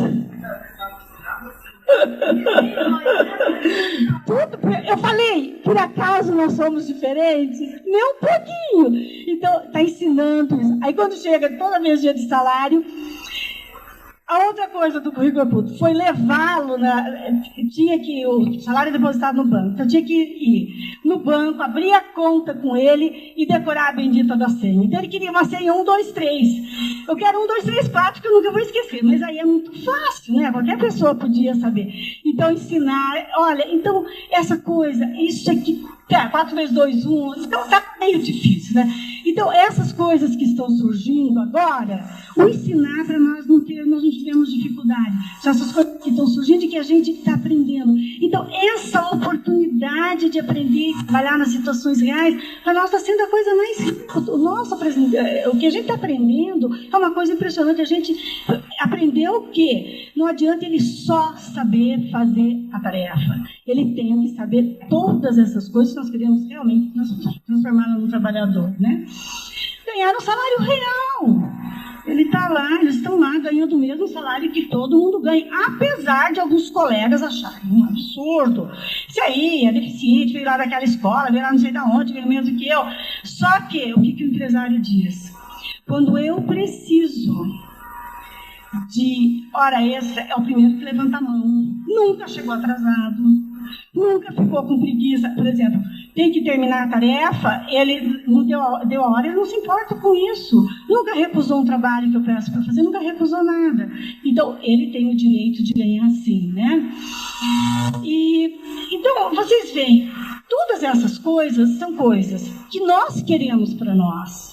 E que eles têm os mesmos direitos e podem estar ganhando as mesmas coisas. Então, como é que a gente pode impedir que isso aconteça? Não permitindo que isso aconteça, achando que eles não têm condições de aprender, por exemplo. Então, não tem condições de trabalhar. Ai, aquela terminologia antiga que a colega Sueli chamou a atenção ontem. Ele é um DM severo, não tem condições. Não, ele consegue aprender. A gente tem... Nós temos que confiar, não adianta a gente achar que não deve. Vamos confiar. acreditar. Eu nunca esqueço uma entrevista que o Luiz Felipe uma vez deu para uma orientanda minha, e ele então falou lá da coisa das pessoas que acreditam. O Luiz Felipe, o ator, né? E ele falou assim, espera lá, acreditar tem que acreditar. Então, quer dizer, se nós professores, se nós técnicos, se nós pais, se nós não acreditamos, então vamos enfiar nossa violinha no saco e fazer outra coisa na vida. Então não pode ficar no movimento não, né? O que devemos fazer? Mudar os comportamentos. Quando eu falo mudar os comportamentos, eu não estou querendo me referir a uma abordagem comportamental, de esquerda. Não, fazer com que eles ajam de forma diferente, de forma adequada para o meio ambiente que eles vivem. Nunca esqueço um rapaz que nós colocamos trabalhando no restaurante, então ele ia todo mal, assim, sabe aqueles chinelão, todo mal arrumadão, assim, bem molecão, sabe? Aí a gente, fulano, olha os teus colegas de trabalho, eles vêm trabalhar desse jeito? Ele se deu conta, daí passou a aparência, passou uma coisa que ele passou a zelar, mas foi quando ele ficou em contato com os colegas e viu que não era daquele jeito, né? Então, se a gente fica achando, ele não entende e tal, nunca vamos conseguir, né? Como é que nós vamos fazer?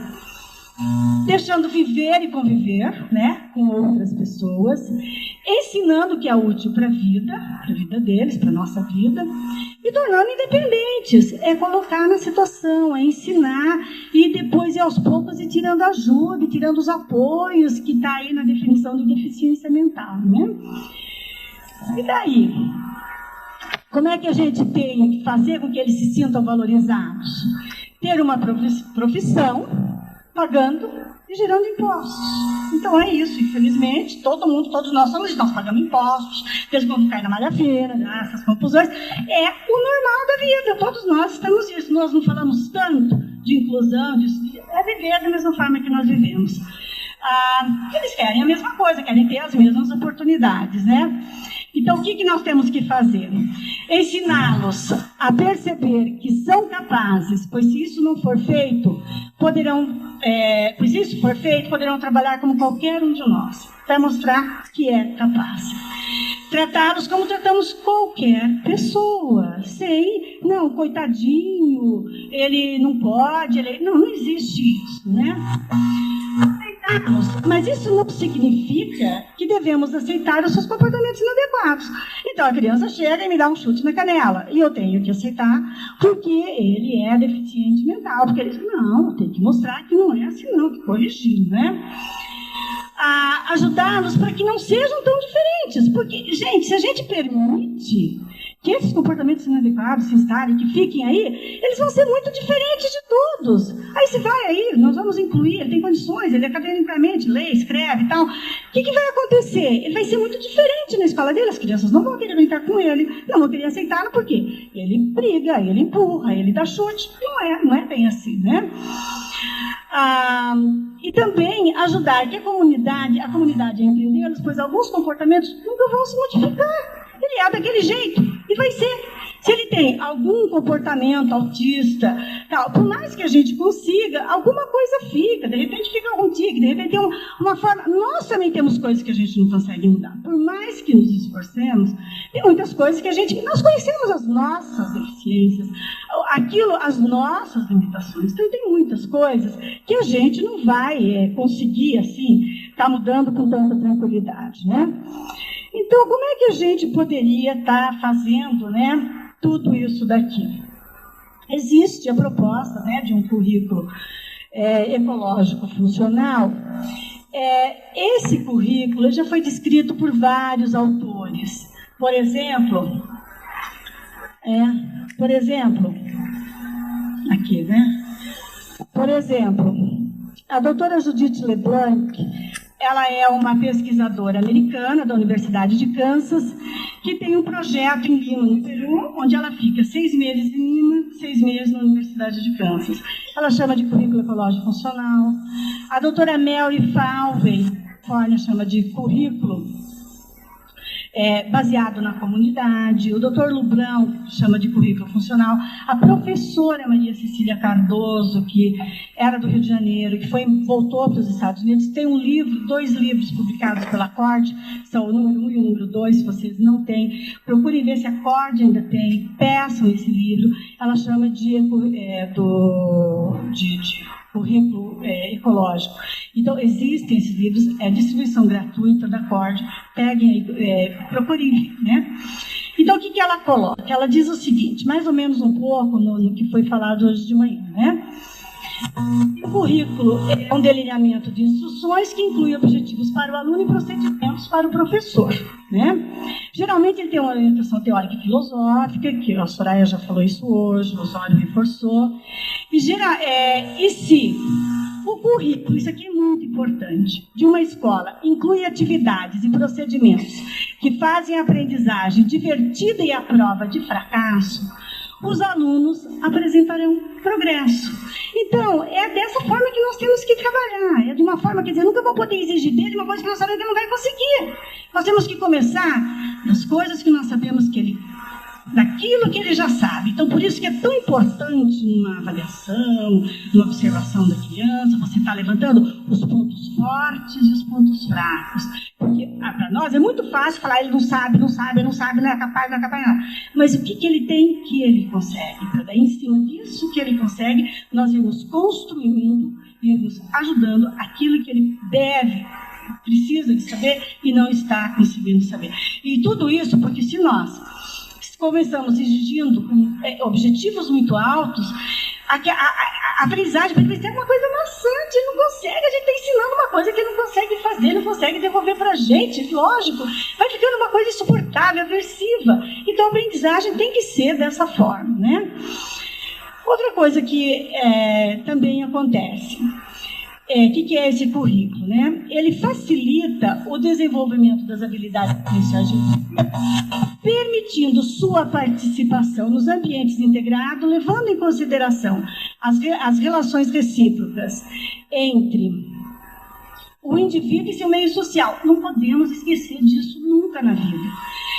Além do mais, ele permite o uso de informações coletadas de várias fontes, onde a ação educativa é planejada para atingir simultaneamente o aluno, a família, que o doutor Américo bem lembrou ontem, os amigos, a escola e a comunidade. Nós não podemos esquecer de forma nenhuma que esse aluno tem pai, mãe, às vezes era até melhor. Eu tenho uma colega lá em São Carlos que ela brinca assim, feliz foi o Itardi, que o Vitor não tinha mãe e pai, né? Então, o Itardi trabalhou, fez todas aquelas maravilhas com o Menino Selvagem de Aveyron, né? Mas não é essa a nossa realidade. Nós temos a família para trabalhar também, e a família para trabalhar e respeitar. E respeitar aquilo que ela deseja, aquilo que ela quer, e ela tem que ser nossa companheira, né? Depois nós não podemos esquecer que ele tem uma comunidade, ele vive numa comunidade. Então, por exemplo, de repente, eu estou lá na escola, eu estou ensinando o moleque a jogar peão, e lá na comunidade dela a febre está sendo empinada com papagaio, né? Soltar papagaio. Então o peão nunca vai querer vender peão, mas os moleques tudo jogam papagaio lá, solta papagaio e ele está ali. Ele tem uma comunidade, nós temos que respeitar também, temos que conhecer esse meio que ele vive. Senão, o que vai acontecer? Nós não vamos ser tão bem-sucedidos assim, né?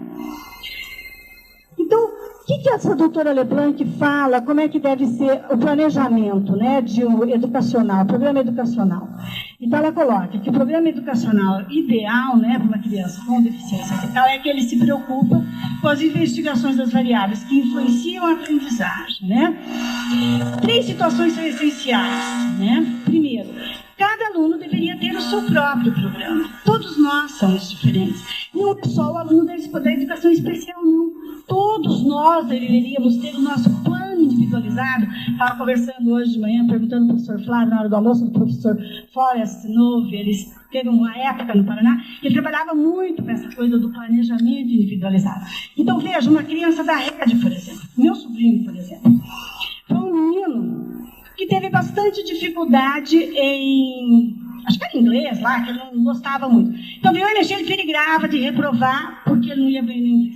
Se tivesse uma preocupação, se a escola tivesse uma preocupação individual com ele, que não sabia inglês, aquele menino que não sabia matemática, talvez isso não acontecesse, de todo ano ficar perigando. Então, a mesma coisa com a criança deficiente. Eles têm os dons, nós não podemos dizer que eles todos têm o mesmo desenvolvimento, que eles todos têm as mesmas facilidades e dificuldades. Apesar de ser a mesma síndrome, não tem nada disso, né? Então, precisaria ter aí. Aí, o que essa individualização deveria estar baseada em quê? Nas necessidades atuais e futuras, nas habilidades que o aluno necessita para aprender de imediato e nos pontos fortes, assim, e nos pontos fortes e nos pontos fracos, né? Tá. Segundo, cada programa educacional deveria incluir descrições e procedimentos mais eficazes. Então, veja, o que nós temos que estar pensando aqui? Necessidades atuais e futuras. Não adianta eu ficar ensinando uma coisa sem pensar futuramente no que ele vai necessitar. Se de repente eu estou fazendo uma coisa que ele nunca vai utilizar na vida dele, né? O que ele tem que aprender de imediato? Às vezes eu quero ensinar uma coisa e eu sei que ele precisa de outros pré-requisitos e eu tenho que trabalhar isso daí antes, né?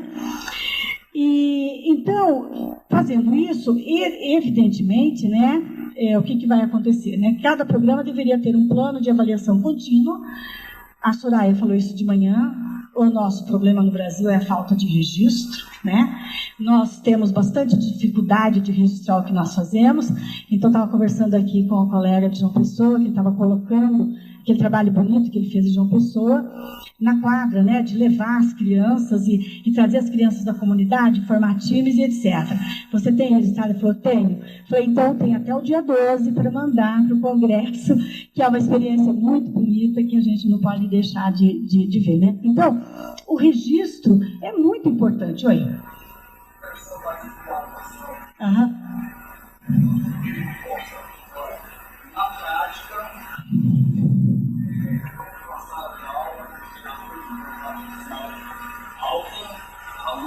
Classe social baixa, realidades de vida diferentes, né? E como isso vai funcionar na prática? Por exemplo, eu sou professor de educação física. Eu acho de suma importância a questão da avaliação inicial. Em uma determinada classe, os alunos eles são mais ou menos agrupados de acordo com o grau cognitivo, aquilo que ele é capaz, aquilo que ele não é, na questão pedagógica. Mas sempre o objetivo dele está acompanhando. Daí, lá em Fortaleza, eu creio que talvez alguns outros estados também façam assim, nós não atendemos os alunos pela sala de aula. Nós atendemos de acordo com a avaliação motora que nós realizamos, de forma para agrupar de uma maneira mais ou menos homogênea, tentando minimizar essa questão da individualidade. Deixa eu dizer aqui. Certo. A individualidade que a gente fala são aquelas coisas que são essenciais para a vida daquela criança. Então, quer dizer, ele pode estar na classe dele, acompanhando com os outros, mas vai ter sempre aquele apoio extra para aquilo que ele necessita mais. Então, por exemplo, a criança que tem algum problema de fala, problema de comunicação, ele vai ter um apoio maior na comunicação, o que tem um motor. Agora, vocês de educação física, como vocês trabalham dessa forma, então, de certa forma, vocês já estão tentando agrupamentos diferentes e etc. Né? Então, eu acho que, de certa forma, vocês não teriam maiores problemas nesse sentido. Mas a individualidade... Normalmente, a organização história, as pessoas chegam, todos os alunos daí não dá certo. Dá 3 aulas. uma coisa que agora vocês vão ter que se organizar mais para ficar um pouco mais. E no currículo funcional, que a gente vai estar passando agora, você vai estar vendo que o que nós vamos trabalhar são as coisas que eles conseguem mesmo fazer e que são coisas importantes que todo mundo consegue, né? Então, mas é mais ou menos por aí mesmo da forma como você falou. Eu acho que o pessoal que não está fazendo assim deveria pensar em começar a fazer dessa forma, né?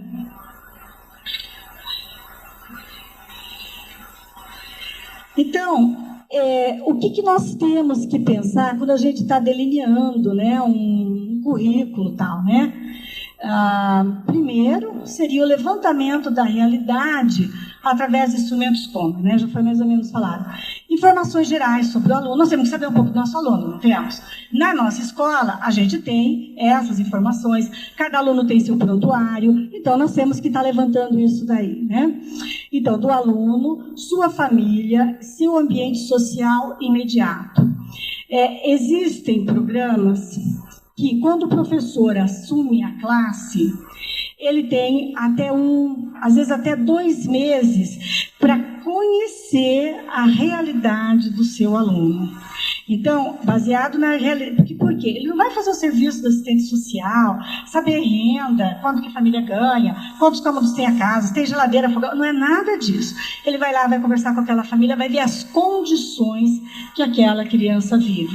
Só botava água na bacia, fechava a porta, os outros ficavam lá de fora para o outro tomar banho. Então, ela tomava banho de bacia, banho de imersão. Então, quer dizer, era completamente diferente da forma como a gente ensinou, que então estava no chuveiro, abria a torneira, passava sabonete e tal. Ali não, era de uma outra forma. Então, vendendo na rua, na quadra, na praça, em todos os lugares. Então, nós temos que saber o que a nossa comunidade nos oferece, né? Determinação dos objetivos, né? Metodologia, condições de ensino. Então, como é que nós fazemos isso? Entrevistar também o aluno, se ele tem condições de nos dizer o que ele gostaria de aprender, por que não? Vamos também atender isso. Nós temos, assim, se a gente se deixar, a gente tem muita tendência de achar que a gente sabe o que é melhor, de achar que a gente isso, de achar que a gente aquilo. Mas e ele? Como é que fica? Então, ele precisa, se possível, ele também pode dizer a sua família, os pais. Às vezes eu quero ensinar uma coisa, eu acho que é importantíssimo para ele saber isso, e a família quer que ele faça uma outra coisa. Nós tivemos agora recente um rapaz que a gente preparou para o trabalho, estava tudo certinho, trabalhar no McDonald's, tudo prontinho. Ele já estava trabalhando, já estava, né, já tinha aprendido tudo, já tinha passado por todas as etapas, carteira profissional, foi feita toda a documentação. Quando chegou na hora de assinar a carteira, a mãe perguntou: escuta, mas como que é o trabalho? São todos os dias da semana? Olha, na nossa empresa, nós trabalhamos 7 dias por semana e sábado e domingo nós vamos até a meia-noite. Então, é um sistema de rodízio. Nós já conversamos com o pessoal do centro. Então, para ele, a gente vai evitar os horários mais tarde, né, da noite e tal. Mas sábado e domingo vai ter que trabalhar assim. A mãe: então não. Porque eu sou aposentada, meu marido é aposentado, e a gente aproveita o final de semana para lazer, então a gente prefere que ele não trabalhe. Aí o pessoal da escola ficou muito triste, porque, olha, uma capacitação é uma coisa que leva tempo. Ele estava muito feliz, ele tinha arrumado os amigos dele, ele saía passear com os amigos, ia para festinhas e etc. Mas a vontade da família é esta. A família, nós não podemos interferir e falar: não, tem que fazer isso. Vamos procurar agora um outro trabalho que ele não tenha que trabalhar de sexta, de sábado e de domingo. Então, quer dizer, a vontade da família. Vamos então sentar junto com a família e ver o que vocês acham, o que vocês gostariam e tal, já que então não dá para trabalhar de final de semana, né? Estudo, né, do planejamento curricular abrangente, quer dizer, o que eu vou colocar, é isso que ele precisa mesmo, é isso quais são essas expectativas da família, né? E a elaboração do plano educacional individualizado, que eu estava falando agora há pouco, que seriam assim, aquelas coisas que são essenciais para ele, que cada um vai ter suas características individualizadas, suas necessidades mais específicas. Então, o que para esse rapaz é importante? O que eu tenho que estar enfatizando mais? O que eu tenho que trabalhar mais, né? Bom, com relação as vantagens, quais são as vantagens principais, né, de um currículo como esse daqui. Ele é visto dentro do contexto social e cultural em que vive. Eu não posso esquecer disso nunca na vida, né? Proporciona experiência de integração na comunidade maior. Então, quer dizer, por quê? O meu ambiente de trabalho não é somente a escola, é todos os lugares onde ele esteja. Facilita com isso a facilidade, né, de inter-relação dos alunos com seus pares da comunidade. Tem boas pernas, pode fazer tão bem quanto eu. Então vai lá e faça, né? Quais são as informações que eu preciso, né, para planejar esse currículo? As características do aluno, né? Então, são primeiro aqueles dados pessoais e familiares, o seu estilo e processo de aprendizagem. Algumas pessoas são mais visuais, outras mais auditivas, outras mais motoras, e de repente eu quero ensinar, né? De repente sou muito agitada, então acho que tem que ser tudo pelo motor, e ele é totalmente auditivo e tem lá as suas dificuldades, né? Um outro dado importante, e que esse a gente tem que pensar bastante, seria os dados sobre os valores e preferências sociais da família e de seu grupo social. Aí, então, vem, por exemplo, como já aconteceu uma vez, conosco, a família, que era uma família evangélica, e que não aceitava história de dança, de nada. Aí chega a festa junina, aí chega a festa, aí chega a festa junina e a gente achava que a criança tinha que dançar caipira. E a criança, não, porque a família não queria, então vamos respeitar os valores dela e da sua família, quer dizer, ela acha, então foi muito bonitinho, porque daí então ela não foi, não dançou nada. Aí no dia lá, a criançada dançando quadrilha, ela batia o pezinho. Então, no fundo, acho que ela até queria dançar, mas a gente tem que estar respeitando, né, os valores deles, né? Precisamos também dos dados que foram de serviços que foram utilizados anteriormente, quer dizer, por onde essa criança passou. Ele teve atendimento de fono, atendimento de fisioterapia, do quê? O que foi feito anteriormente para planejarmos o seu currículo. Dados sobre o desempenho dele, né, nas diferentes atividades escolares. Afinal, ele frequentou uma escola há tanto tempo, o que é que ele já sabe? Então, muitas vezes a gente fala, será que sabe? Será que não? Vamos testar isso daí, né? Vamos ver, vamos colocá-lo numa situação que ele tenha que desempenhar. Tem uma escola em Lima, eles não fazem teste nenhum, colocando situações de forma, né, e vendo como é. Tipo assim, você está com fome? Quer uma bolacha? Já vê se ele consegue mastigar, como é que ele pega essa bolacha, dá um suco, se ele consegue pegar esse copo, se consegue beber, se não esparrama. Então, sujou a mão, vamos ali no banheiro lavar, já vê se ele sabe lavar.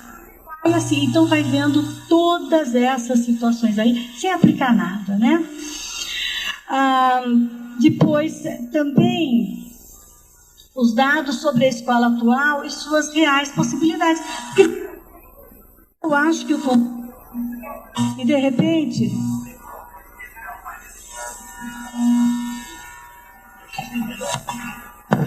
alô, acho que sim, vamos tentar aqui. E de repente, a minha escola tem muito pouco a oferecer.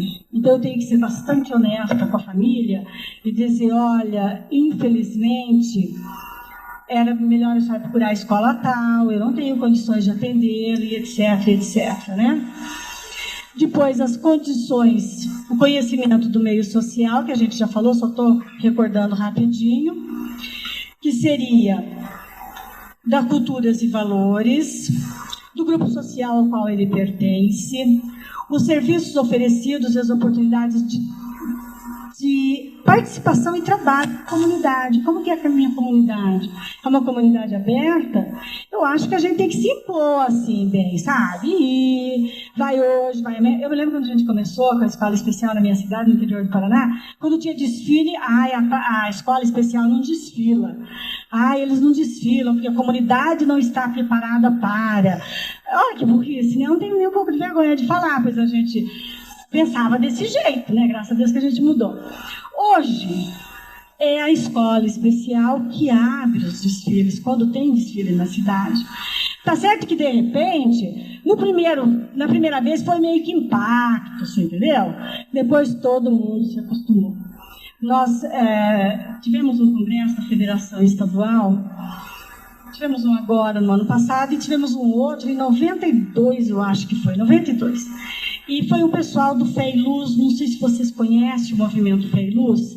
É um movimento que tem por objetivo fazer a inclusão, a integração da pessoa com deficiência por meio da religião. Ele não é denominacional, embora tenha nascido na Igreja Católica. A sede dele é em Paris, né, com o Jean Vanier, que é um canadense que mora em Paris e trabalha com isso. É um trabalho muito bonito. Então, essa pessoa foi lá e lançou a semente e hoje a gente tem Fé e Luz na nossa cidade. Então, no começo, o padre achou que eles não iam ir para a missa, porque eles iam parar quietos. Você entendeu? Não era a ideia do padre. Não, mas aí eles têm modos. O que o senhor quer dizer com tem modos? Eles ficam quietinhos, paradinhos. Eu falei, não, provavelmente eles não vão ter muitos modos, não. Mas se eles não vierem à missa e não ficarem aqui, eles nunca vão aprender como é que é. Então, ele tem que vir. E foi. Nos primeiros domingos, né, de missa, foi meio complicado. A gente conversou com a comunidade, explicou que eles estariam presentes. Hoje, ninguém nem estão lá, eles participam, eles cantam, são coroinhas, fazem parte da coleta, fazem parte de tudo. Me lembro que tinha uma moça, ela acompanhava todas as Ave Marias, toda a reza, cantava, ela tinha assim uma entonação, não falava certo, mas ela tinha a entonação certinha, alto, alto, alto. No primeiro dia, todo mundo ficou assustado. Hoje, ela fica quieta, ela reza, ela faz tudo certinho e tal. Mas isso, para isso ter acontecido, eles precisaram, a comunidade teve, primeiramente, que ver que eles eram diferentes no primeiro momento. Eles mesmos se modificaram de estar em contato com a comunidade, né? Então, a gente tem que estar dando essas oportunidades, né? Essa participação mesmo na comunidade, né? Os ambientes, precisamos também de dados sobre os ambientes físicos frequentados pelos alunos. O que o meu aluno, depois que ele sai aqui da escola especial, para onde que ele vai? Ele tem judô, tem karatê, tem natação, ou não tem nada, fica em casa, trancado, e daí? Fica trancado? O que é que eu posso fazer? O que eu posso fazer para estar trabalhando com esses pais, outras alternativas? O que tem perto da casa dele? Por exemplo, tem praça, tem isso. Vamos então falar com os pais, arrumar alguém, um irmão para levar à praça, para correr, para fazer alguma coisa diferente, né? E da participação dele com o seu meio. Como é que é? Ele participa, ele brinca com as crianças do bairro. Ele é moço, ele vai para casa, ele tem amizade com os moços, com os vizinhos, ele vai passear com os moços no final de semana. Como é que é isso? Nós também temos que estar vendo isso e precisamos, por isso que é importante a família estar junto. Não a família, que eu digo, não é pai e mãe, não, irmãos também. Nós temos no Brasil, assim, um pouco, de um modo geral, as pessoas, isso a gente ouviu alguns depoimentos do tipo assim: não, eu não envolvo meus filhos na educação do fulano. Não, deixa só que eu me encarregue, coitado do fulano, deixa ele ter a vida dele. Sabe, assim, aquelas coisas, assim. Uma vez numa defesa, numa tese lá em São Carlos, tinha uma mãe, um depoimento de uma mãe que dizia: ele é minha cruzinha de ouro. É de ouro, mas para a mãe era cruz, né? Então, tem algumas diferenças. De ouro, só que era cruz, né? Então, de um modo geral, a gente percebe que tem famílias que acham que não deve envolver. Não, a família toda tem que ser envolvida. Os irmãos têm que estar envolvidos todos, porque é por meio dos irmãos que ele também consegue. Foi citado um exemplo da irmãzinha mais nova, que ajudou tanto o irmãozinho, que ajudou o irmãozinho, que fez o irmãozinho tratar o irmãozinho diferente, foi diferente na escola e tudo mais. Eu conheço um exemplo que quando a irmãzinha começou a andar, a outra irmãzinha também, então ela começou, a irmã deficiente, mas ela começou a imitar a irmãzinha pequena e teve um desenvolvimento muito grande, né? Então, que a gente tem que estar observando tudo isso, né? E estar incluindo mesmo a família, irmãos, tio, avô, todo mundo que está junto, que mora naquela situação, né?